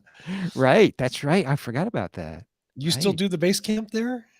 Occasionally, yeah. I mean, everything's different now, but occasionally I still do that one. But before I want to get, I have some questions for you. That's what you threatened me with, and I'm like, what questions do you have for me? I already came at you with some, which I have a lot more of those as well. But I have questions more specifically related to this show. Okay. My old 2006 Subaru died last summer. Oh, and yeah. Which, it was time. It had a minor fender bender, and the insurance company said, we're not fixing this car. It's done. So I was finally able to get a hybrid. So Oh no. I now finally, after all these years, I finally am a owner of a 2021 RAV4 hybrid. Nice. Good Yeah. choice. So I need all the tips you got. I have a lot of questions about how it works, and any advice. I guess I'll just start with that. Any advice you have In about a general? car like this in general, about how to take care of it? Because I probably is evident from what I just said. I tend to drive a car for a long time, and I have trouble thinking about cars because I'm always thinking about other things. So I just like to keep my car running and just keep driving as long as I can. You know, you want a secret? Yes. I was never a car guy. I just like this. This just happened. Yeah. This just happened, and I can explain it. There's an origin story that's not very interesting. But so I get that. I get, like, in other words, the car is a tool for me to do other things that I love a lot more. I'm Yeah. not, wow, I can't wait to drive my car. Well, I'm a little bit that way, but I don't have the brain space to do anything with that. So, I mean, the magical thing about the Toyota hybrid synergy drive system is that you don't really have to do anything. You Oh, just good. drive it. Quite literally, just drive it. Yeah. Over and over again in discussions, in chat forums and whatnot. That is the best advice. People would be like, "How can I maximize my this and that and this and that?" Just drive it. Now, Yeah. there are certainly strategies and techniques to getting better gas mileage out of the system. Yeah. And I guess my first question to you would be, do you know what your average MPG in it is? Yeah, it has a little readout. So that's, Yes. I mean, I obsess on that. I have to turn it off sometimes. Yeah, right. But I'm driving, and I'm watching it go up or down. And it's been a question mark as to, I haven't been able to figure out what the secret is for that. So if you have anything on that, that will ease my obsession a little bit. But yeah, so at present, I am getting 40.3 miles to the gallon.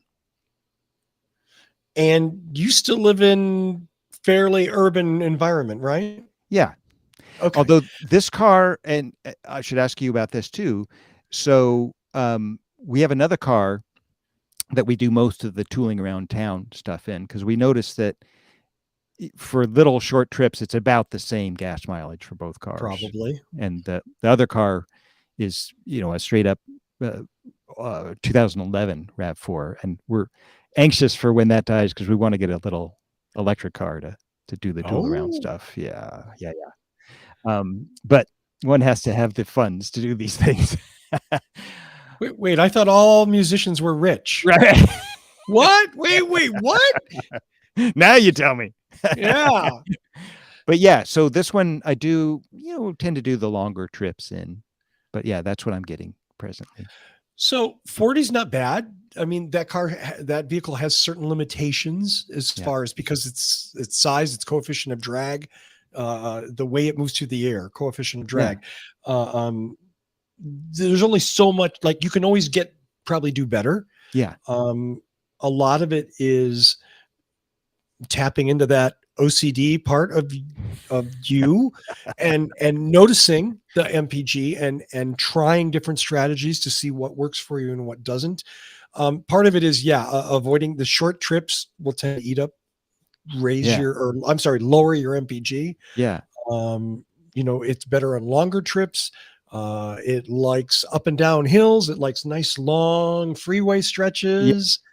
Oh, it likes up and down hills?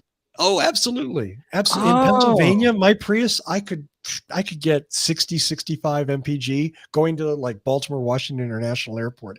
Now you think, oh, wait, going up the hills takes all the gas, but going down charges the batteries and uses zero gas. Oh, I thought it seemed like it was most happy on a flat freeway where I was, just kind of cruising along.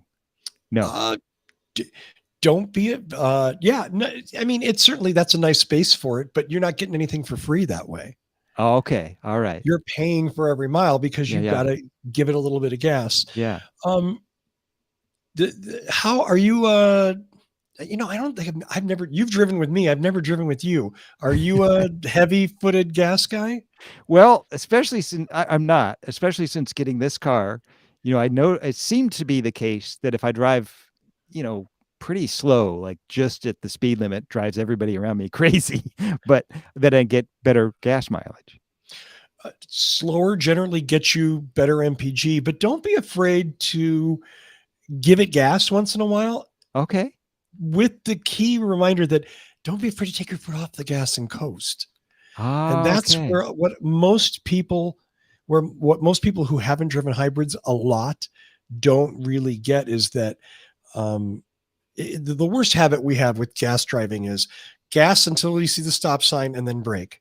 And Right, there's no right, interval in between. right, Ideally, you're giving it just enough gas to roll, you know what I mean, right, so you can coast at a good speed. Not, I don't want you to go slow and get hit. right, Have, right. you know, have Yeah, go fast enough to yeah, just to stay with traffic and all that. But don't be afraid to let off on that gas completely and coast when you can, because that's when those savings go up right, significantly. right, right. Uh, It also has the little needle telling me how, how efficiently I'm driving when the gas kicks in and everything. right. This is really bad for somebody who, as you point out, is OCD like me. It's like, oh, wow, can I keep it there? What happens if I do this? I mean, that's helpful to an extent, Right. but it's only going to help you so much. In some points, it might actually hold you back because Yeah. you're afraid to get that needle up too high. Yeah. And the truth is, again, it may go into that power range Yeah. at that high end, but that's okay. Again, as long as you have the opportunity to let it off Okay. on the Okay. gas and conserve some on the backside. Um, it's really the hardest lesson to learn in retraining any driver is that take your foot off the gas. Yeah. Yeah. It's take because we're trained. When we went through driver's education, did you have that when you were? Oh, yeah. Yeah. See, Absolutely. My and kids and haven't had it, but yeah, yeah, no, because they don't do that anymore. It's they like, don't oh, do it just give them anymore. keys. Yeah, just they're fine. Um, and anyone who's driven on the roads knows how well that's working. It, it's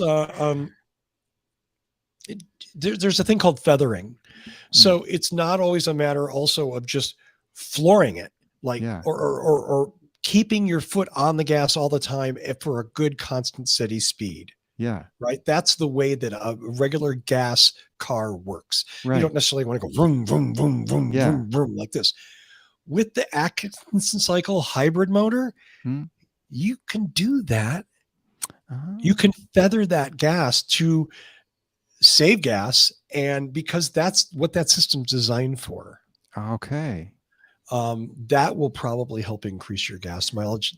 There's a wow, I'm trying to think of like the really easy stuff to give you like to do. It just try to remember to take your foot off the gas pedal if you can. Yeah.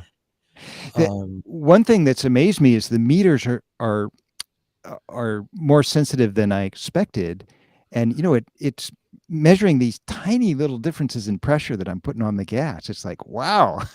I mean, it's really sensitive, this thing. And so I'm trying to learn to be more sensitive with my right foot. one of the strategies, if somebody's really hardcore, in what's called hypermiling, right, which is people that are hell bent on getting the most performance out of their hybrid. Oh, you mean there's other people like me? Oh, thousands and thousands of Oh, you, my good. friend. I don't feel so Quite a bad. few. You are not alone, sir. You are not alone. You are unique, but you are not alone. Take your shoes off Oh, yeah, yeah. because you Yeah. will find that, especially if you have a tendency to wear like heavy hiking boots or heavy Yeah. shoes, that you will just kind of give it more pedal than you need. If Right. you are barefoot, you'll feel when you're putting pressure, how much pressure Yeah. exactly, how much pressure you're putting on the pedal. That used to be a strategy for training new hybrid drivers was just take your right shoe off. Wow. Okay, that's good to know. I'm gonna try that. Ye so, one thing about the mileage, Yes, sir. um, a few months ago, I was not getting as good mileage. It was 38 something, and I couldn't figure out. I was thinking, I guess I'm taking shorter trips, but it didn't seem like it. Does it is the mileage go down, get worse in cold weather? Yes, Ah, okay. That must have been it. absolutely. Because Yeah, I cold noticed, like, weather. Oh, I'm yeah, sorry. one of the things I noticed, especially is when I first got in the car and started driving, for the first couple of miles, that I'd be getting horrible gas mileage, and Yes. then it would even out. And then that seemed to change as it got warmer. Short trips kill MPG. They Yeah. just, Yeah. Just because silly. the car's warming up, getting up to speed. We tend to drive a little differently when we're just going to the grocery store, Right. going to school, or whatever it is, as opposed to, hey, we're going to drive for 20 minutes. Yeah. Um, yeah, short trips, and temperature has a huge impact. And yeah, Uh, okay. So the engine has to warm up before it goes into its most well, effective and mode. if it's cold, you're turning on the heater, which is going to make the Oh, car turn on the motor to heat the car, as oh no. opposed to summer. I wondered about this once, but thought that was not a thing. If you turn on the heater, do you get less gas mileage? Worse gas Not mileage? necessarily. I mean, It depends. there's a relationship there, but it's not a one-to-one thing, and it depends on a lot. But suffice to say, Oh, in general, when it's colder, you may see lower MPG. but the air conditioner, then I'm going to get worse MPG. Well, the air conditioner runs off electricity, so that's something you have a lot of, because you've got a hybrid battery and Oh, you've got a pretty robust electrical system. So it oh, it's not the same belt driven thing that it is in a gas car, oh! I didn't know that. which isn't to say Okay, that the AC will hurt your performance, okay. but again, just use it. And 010 was saying Tony should give him a call. One of the panelists, that's no longer on the show, did a really good series on hypermiling, and I will send you some links Oh, please. if Yeah, you want to watch some I, videos. I, I may have to pace myself on this because I will obsess. I will Yeah, obsess, and I have to.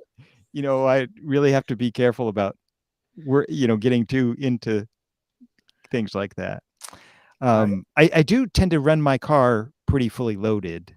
The gear Yeah. that I have these days doesn't weigh as much as it used to in the old days, but it's not empty. It's a Musical equipment by definition is not lightweight. right, right, It's just heavy cases, heavy speaker cabinets, whatever else you're carrying.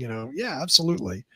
Okay, that's Um, good. And yeah. I want to make sure to say hello to Jesus, who said Jesus, hey, I'm having a Jesus. good time. Thank you, Jesus. Thank you for going on this crazy ride with us. Yeah, Um, we're so all you over the mentioned keep place. driving the car, and I've learned about this in recent years too, like how horrible it is if you don't drive a car like for a couple of months. It's just you're killing the car. Very So bad. what is the time interval? Because I will often it's not unusual for me to leave the car, the hybrid, just in the driveway for a week or two between trips. What are we talking about? Should I drive it every day, or as long as I I drive it once would a month? generally say drive it at least once a week. Once a week. Okay. Yeah, I Yeah. mean, it's the big problem there isn't necessarily hybrid or performance. It's that the mechanical devices that are Oh automobiles yeah. like to be used regularly, lubricated Yeah. regularly, Mm, parts move. When it's sitting, then you have things like rust and yeah. rubber deterioration and sun damage that just kind of eat at a car that Yeah. aren't good. I mean, it's kind of amazing. I mean, a car can become worthless after sitting even, I think, for less than a year. It could be, yeah. Yeah, it's No, kind of trippy. I didn't know that before. yeah. Yeah, it's definitely, and one of the things, I mean, forever, my wife and I had two cars, and we just weren't driving both of them. It Ah, was yeah. nice to have, Yeah.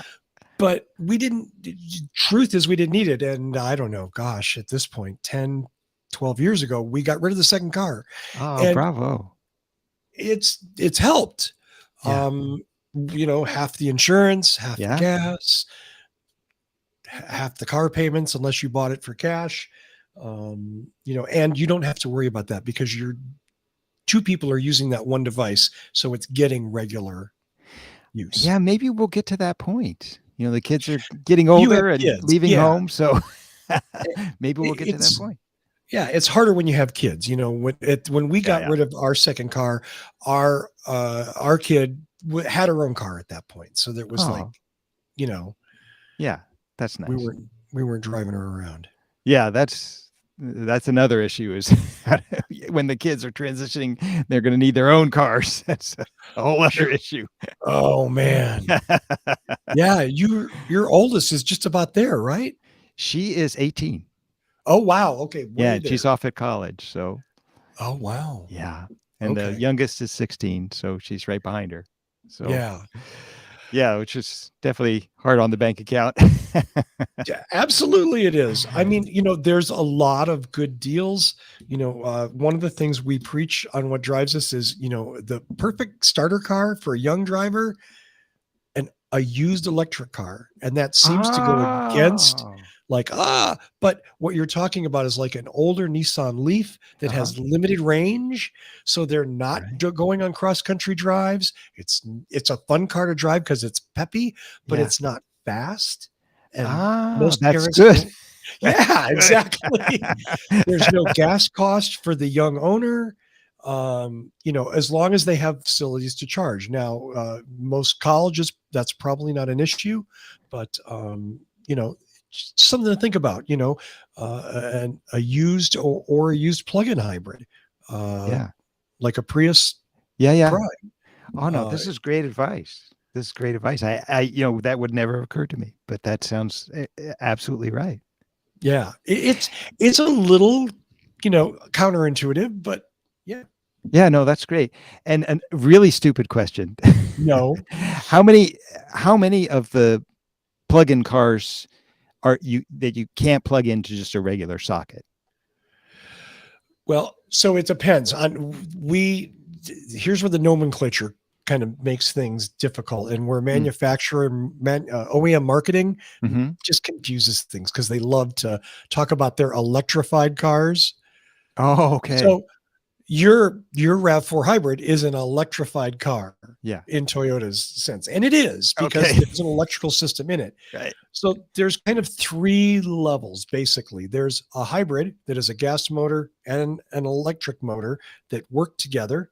There is a plug-in hybrid Mhm. that has a bigger battery than your car, that has a longer electric-only range. So, for instance, the RAV4 Prime, one of my very favorite cars, uh, has a 32-mile electric range, which means you can drive it for 30 miles on electricity only. And if that, let's say you had a 10-mile each way to commute to work, you plugged your car in to the 110 outlet on the wall every night, you'd get up, you'd have 30 miles of range. You'd never put gas in the car. Yeah, yeah. It's But so it's those there if short, you need it. well, Yeah. and those short trips to the store, they don't penalize your MPG. Oh, right. Right. And when you've used up that electric only range, then it goes into regular hybrid mode, like the current car that you have. Right. Right. They're a little Right. more expensive. The RAV4s are hellishly hard to get Yeah. because it also has the good fortune to be the second fastest production Toyota. Oh, really? Yeah, it's Really? The just RAV4? the RAV4 Prime. I can't believe that. It Really? is crazy quick because Toyota tuned the system to be fun to drive. I'll be So, darned. oh yeah, no, I love Because that car. they make sports cars. Oh, the only car that's faster is the Supra. Amazing. Yeah, the Wow. Supra's faster, but and they're expensive. I mean, they start at about Yeah, yeah, 45,000, and yeah. most dealers, if you can get them, want you to pay a premium over that. Right, right. Yeah, I mean, this one was very hard to get, in the pandemic. It's just been like such a nightmare. We were really lucky to get this one. The Yeah. worst time to buy, and the last 2 years, Right. Yeah. and still the worst time to buy a car ever in my entire lifetime. It's just horrible. It was unbelievable. We were really sweating bullets. The one silver lining is the insurance company gave me a lot of money for my old beater. I didn't think I'd get much of anything from it, but that sweetened the pot just this much. But mostly the pot was pretty stinky. Yeah. Well, and that's most people are, I mean, Americans are keeping their cars longer. We used to, Yeah. Yeah. talk about cars every couple of years. Now the average length of ownership is 11 years. Oh, wow. I didn't know that. Yeah, Yeah, no, that's I remember my dad telling me, yeah, when the car hits 100,000 miles, or no, 50,000. It was 50,000 miles, wasn't it? That's when you get yes, rid of it. Wow, I forgot about that. absolutely. Because everything 50,000. after that was pain and suffering, Right.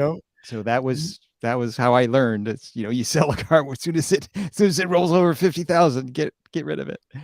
But Absolutely. no, Well, yeah. and I don't know how many miles your Subaru had on it, but the Toyota should get 150 easy. Right. Yeah.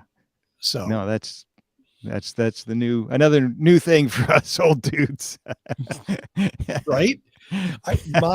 I'm currently driving an '08 Prius. It has 145,000 on it. I Wow. bought it 3 years ago from one of Wow. the panelists on the show. Flew out Wow. to Colorado to get it. Yeah, Awesome. my fourth Prius. I'm insane. Wow. Well, they're great cars.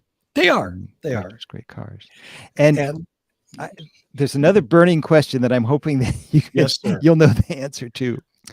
Um, my wife and I, we know nothing about cars, but we saw an announcement that somebody's actually putting into production a solar powered car that's a plug-in as well. Do you know anything about these? Is that realistic? Does Is it it look ever? really funny? It looks Like an egg with two little things in the a front little bit, wheels and yeah. one wheel in back, and yeah, I can't remember if it just has one wheel in back, but yeah. it it's the car I'm thinking of. It's a car called an Aptera. They're a company just like 15 miles down the road here in Okay. Carlsbad, California. Yeah. The whole point of that vehicle is that they're trying to make it very, very lightweight, Yeah. have super long range, so that yes, the solar panels on top of the vehicle could charge it. The problem is the photovoltaic technology that we have right now. Hmm. It doesn't generate enough electricity to move a real car. Yeah. Well, I shouldn't say real car. That's not right. To move most vehicles because they're Yeah. heavy, and it just doesn't generate that much. You have such small space. My thinking, though, living in California as we do, I mean, there's so much sunlight here. And, if it's just sitting in the sunlight all the time, as long as there's you have the opportunity to plug it in as well for that, seems like it might actually work. We'll see. We'll see. Okay. We won't be the first to buy. Yeah, no, I mean, Chris Anthony, one of the founders, did the show a few years ago, and I kind of keep an eye on them, and they're doing really well, and I love their approach. I'm just not, again, there's such a limited amount of space, and photovoltaic technology only generates so much electricity. And not to change the subject, but the easiest way to do that isn't to put the panels on the car. It's to put the panels on your house. Yeah. And charge it that way. Put them on the garage. Yeah. You're right. Because you can put a ton of solar on your house. Yeah. And charge the car that way. Yeah. Well, that's good advice, because we were like, really? You can really do this? We don't know if that's, you can do it, or if it's, that's gonna be a thing, or no, this is complete jive. It'll never work. Yeah, no, I mean, they're definitely on some untested ground. Yeah. Aptera, at least. Now, again, assuming that we're talking about the same car.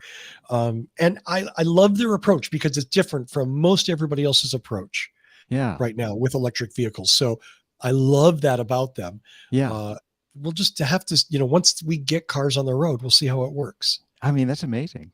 I mean, I never would have thought that would work, but I mean, I imagine they do need some big breakthroughs in technology to really make it viable.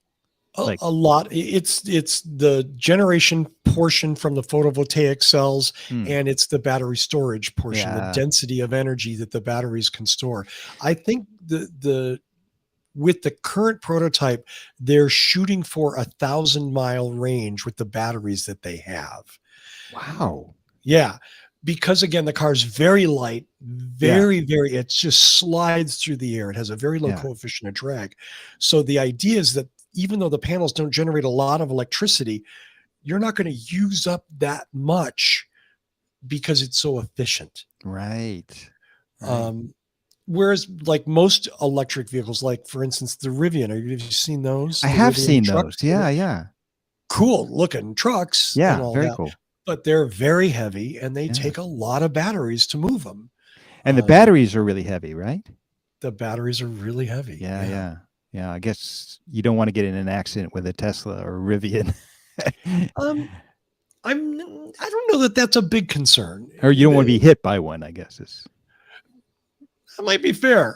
Yeah, okay. You know, likewise, you don't want to be hit by a Ram 2500 either. Well, that's You know, true. Yeah. or a new Tundra or something like Right, that. I right, mean, right. everything's kind of blowing up and getting bigger and heavier. And those of us that don't have those big, heavy things, we're kind of on the losing end of that Cold War. And what's the news on battery technology? I was reading about somebody was coming up with was it a magnesium battery that looked really promising and is much more uh, viable to make. There's not as rare materials, and I think everything was better, cheaper, and held the charge longer and charged longer. Is I that think it was a quicker charger. It's just the actual energy density of the battery is lower. so you need even more? Yeah, which is heavier, and it's Yeah. so we haven't really had a breakthrough. Oh, okay. Since lithium ion that's proven out. I mean, there was a lot of talk about graphene, about a ton of other things. Yeah. Right now, the viable consumer options are pretty much lithium ion or nickel metal hydride. Yeah. Nickel metal hydride are the batteries in your RAV4, if I'm not mistaken. Oh, really? They're not lithium? I'm not sure. It's a a 2021. Yeah. Oh, even the year could change that. Wow. Could affect that. Yeah, I'm not sure. I'd have to look it up, Michael. But whoever comes up with a better technology, that would be like instant multi-billionaire, right? Well, I mean, this is the classic human problem that we've had forever. We don't have an energy crisis. We've never had an energy crisis, Michael. Energy is everywhere. Yeah. Solar energy, wind energy, wave power, geothermal. Yeah. The problem is we don't have a bucket to store it in. Right. If we had really good batteries that were lightweight, that stored a lot of energy, all of our problems vanish. But we haven't figured that out yet. It's amazing, right? Makes you want to wade in and see if you can understand it. By any chance you could. I am not that smart. I wish I was. No, there's no way. I mean, it's kind of interesting because there's all kinds of ways to store energy. All sorts of things that we can do on a large scale, but I can't think of anything on a small scale you could do. Yeah. And I mean, they're doing all kinds of things. One with the rolling up the heavy train car up the hill. They're doing that here in California. Right. Yeah, absolutely. I mean, there's all, they tried the molten salt thing. Oh, that's too bad. I was hopeful that would work. Yeah, but I love to see, we have to try these things. Yeah. It's okay to face plan on this stuff. I can't think of one at the moment, but so often it's the technology that somebody tries and it fails. And then somebody comes back to it and says, well, let's try this different angle on it. And then that's the one that really works. So we can't write off anything entirely, I think, right? That is the history of invention. Everybody thinks it's like a linear thing. First A, then B, then C, then C. Right. It's almost never that way. Somebody got something and failed. Yeah. Somebody else grabbed that and went, oh my God, this would be perfect for this. Something totally different. And it is. Yeah. It's the 3M Post-it note story, right? They weren't trying to invent a non-permanent glue, but they got one and like, what are we going to do with this crap? Oh, make Post-it notes. Oh, is that the story? I didn't know that. Yeah. Yeah, wow. Just happenstance. That's a trivial example, but there are lots of things like that. Going back to coal tar and gaslighting in the early 19th century. Oh, is that right? Yeah, nobody knew what to do with this stuff. They were dumping coal tar into the Thames River in England, and they went, wait a second, this stuff is magic. It's gold. That's amazing. So it goes from irritating pollutant to source of income and gaslighting. Are there batteries that won't work in cars that could be scaled up for large scale sources? Well, at least a single home, and if not a neighborhood. That is a brilliant question. And No, it is because you're thinking about this stuff. I love that. Um, right now we're seeing companies recycle old car batteries, not the lead acid ones, but Yeah. out of like hybrids and stuff. These old hybrid packs have a second life in larger packs used for neighborhood or single home energy storage. I'll be darned. I mean, and they work perfectly good for that. Their density was less than they used to have for the car, so it didn't work as well. The lower mileage didn't make it attractive. But in your house, if it stores 80% of that energy or 70% of the energy, it Yeah. works just fine. Oh, that's me. I mean, that's right. I mean, moving an entire car, that's a lot of energy. That's enough to get your home use. And Absolutely. and if have I got this right? That Tesla, you can actually run your house from your Tesla battery. Okay, that's good to know. So both the Teslas, well, not the new Ford F-150 Mhm. Lightning, their Okay, electric truck, yeah. has a car to home kind of system. What they don't tell you is that you need to do some fairly expensive modifications to your home electrical grid Okay. to make that work, because it's not like you just plug it into a wall socket and magically electricity goes back into your house. Right. It's a lot more complicated than that, but it is a good idea. Huh. And at some point, that's certainly something we can harness. Yeah. I think more appealing, this is sort of my version of putting the solar panels on the house rather than on the car, but is neighborhoods investing in neighborhood battery Yeah. storage that services multiple homes, people sharing the cost, decentralizing the grid, and giving them energy stability. That's a beautiful thing. What are you, a communist? I, Yeah, I, no, that seems like that's got to happen. Seems like that's got to be a win-win for everybody, isn't it? I mean, I mean, well, of course, there are in our lovely state, there are a few large utilities that really don't like that idea, although they right. are. Yeah, I mean, they're in the business of selling retail electricity. I mean, there's got to be a better way, right? I, there's a when you look at like line transmission loss in Yeah, uh, yeah, yeah, is huge. yeah, Just decentralizing that grid in and of itself would result in enormous savings. yeah. So yeah, I mean, it would be nice to see again city level. I think Escondido here is supposed to be working on one. They've kind of been supposed to be working on it for the last few years, but they're supposed to be working on a battery pack. Tesla built a couple in Australia that apparently have worked very well. Good for them on that. But that's, I think the future is not building more power plants, building energy storage plants that are Right, fed right, by wind power or solar power, stored when it's needed. And then rather than activating what they call a peaker plant, which is when demand peaks, they fire right, up a right, coal right. plant. It Yeah. spews out a bunch of smoke and it generates electricity hitting these battery packs. Yeah, that makes sense. I mean, especially with a lot of these energy sources that, maybe they don't produce a lot of energy, but it's all the time. So if there's Exactly. just a way to hang on to it, then, it's a completely viable energy source if you can. Well, that's I, interesting. I think the metaphor is it's raining soup. We just need a bucket to catch it in. Ah, okay. Yeah. Well, this is has been very helpful. Thank you so much for answering my questions. I have a lot more, but I won't bother with you with them today. I mean, it's I, really fascinating stuff. then I'm going to implore you to call me at some point and let's chat. And I will Awesome. be happy to be your personal car advisor to whatever extent my meager abilities Well, will be helpful. when the 2011 RAV4 goes, which could be any day, I suppose, because it's had a Oh, lot of use, I will definitely seek your sage advice. I of course would be happy to. Absolutely.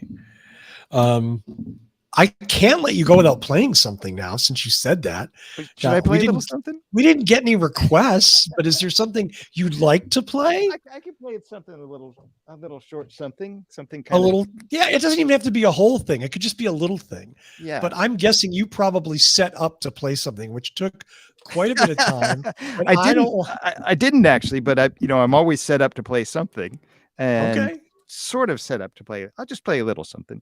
okay. Let me see if I can Thank do you, it. Michael. First of all, let me know if you can hear this. Oh, I can't hear it, so you can't hear it. Yes, You can hear it okay? I can hear it. Okay. Maybe not the best sound ever, but I'll just do a little. Your voice was a lot louder, but I'm guessing that's proximity and Yeah, I think you're not getting the direct signal. You're I just think getting you this might be microphone. correct. So I'll kind of push this back here for a minute. Luckily, you're not a singer. No, I am merciful. Which brings me back to Michael Hedges. Oh, which not even, but this story, like I only saw Hedges play once. Oh, And really? only once. Never got to Wow. meet him, unfortunately. But Oh, and God. he sang a couple of covers or a couple of songs, and they were not brilliant. But then he did one song, and it was utterly brilliant. It was beautiful and amazing. And I'm like, you need to do more of that and less of that. Yeah. Easy for me to say. He was into taking big chances. And right, God bless him for that. You're like, I love that. That's Totally. nothing. You got to take chances, or okay. All right, I'll take a chance. Go, Michael.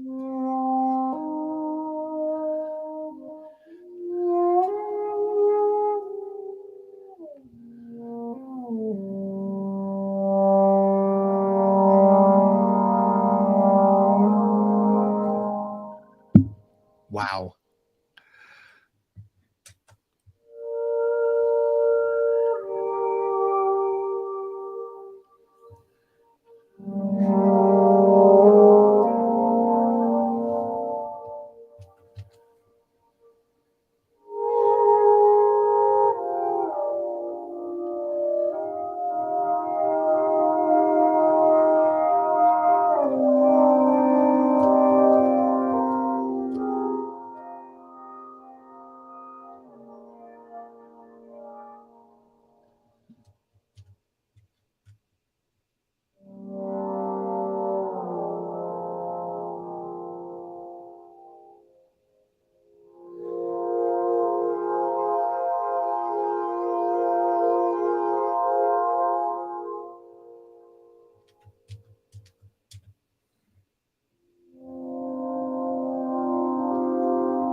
Brilliant. All right. That Well, this has been a wonderful. lot of fun. Thank you. Thank you. What do you got? I get 2-hour interview and a free song. Come on, what else? I have one quick question though. Of course. Did you call that song Selena? The pronunciation is kind of variable on that. Yes. So the reference I use, it's name of a Greek goddess. Yes. And so, kind of the classical pronunciation is Selena. Yeah. But people use the same word with an A instead of an E at the end. And a lot of people just pronounce it Celine. All the above are correct. So I've always said Selene. Selene is fine too. Yeah. Yeah. Right. And that comes from an Arthur C. Clarke story. Oh, is that right? I don't know it. Yeah. That was one of the main characters in an Arthur C. Clarke story. And I just loved that. So the first time I saw that, I was like, oh, Selene, he wrote a song about, oh, that's so cool. Yeah. It's a classic story actually. And, there are different, like with all old myths like that, there are different versions of it, but there's the kind of main one is really beautiful. She's the goddess of the moon and she fell in love with a mortal. And it's in those days, things were a bit flipped. She fell in love with him because he was so beautiful, and at night he would sleep by a river, and she would shine her light on him and admire his beauty, and he loved her too, and so he had himself put in a state of permanent sleep so they could always be together. It's a beautiful story. Love that. Keats wrote a poem about it called Endymion, that mortals most usually referred to as Endymion. Yeah. It's a beautiful story, right? That's wonderful. Michael, thank you for 13 years of letting me use your song for free. Oh, it's my This pleasure. show owes you a debt of gratitude that we can never repay. Oh no, not at all. Thank you for promoting my music, as you always have done. Thank you for a lot more than 13 years. It's just been amazing. I mean, and every time I hear the song, I'm still like, after 500 times. Thank you. You know, it makes me happy. So thank you for that. Thank you so much for all the time today too. I appreciate it. I know you're busy. You have a family. You know, you could be doing something fun, and instead you're hanging out with me. Well, it's just work the rest of today. So this was my break. Oh God, now I feel really bad. Like I should have sent you some cookies or something, you know? Like no, not at all. Thank you so much, my friend. Okay, Michael, you have a wonderful afternoon, and let's see. Oh, wait, plugs. Manthing.com, obviously the one source for everything Michael Manring. Yes, anything else? I'm on Instagram. I'm on Twitter. I'm even on TikTok, doing my best to hold on. You know, with the new. You're on TikTok? I'm on TikTok. Oh my God. Not just a toe, but I'm there. I had no idea. Yeah. So anywhere people want to follow me is totally fine, and I always appreciate it. Are you Manthing or Michael Manring? Manthing.com. Yeah. Manthing.com, and then on TikTok and Instagram? You can just look up my name and you'll find Just look up Michael Manring. Instagram, it's like Michael_Manring or something, and TikTok, I've forgotten what it is. Michael Manring Bass, I think, something like that. Okay. But definitely look up Michael and find him and follow him on those other social media places, because that's important. It costs you nothing and it helps. So it helps. I appreciate that. Yeah. I guess good luck with the Hedges thing. I can't wait to see it. Yeah. I'm really excited about that too. Last question. More Michael Manring music sometime? Oh yeah. Yeah. In fact, we can talk about this. We probably should have, but I got talked into signing a record deal with Cleopatra. What? Yeah. I had no idea.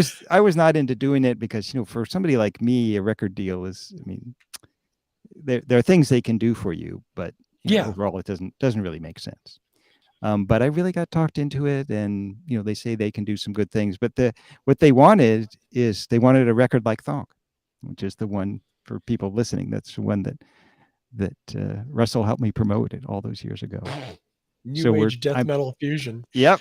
So I'm trying to do another new age death metal fusion record, kind of updated, because there's a whole new form of sort of that music, right, that I love, and so trying to update the sound a little bit, but having a blast doing it.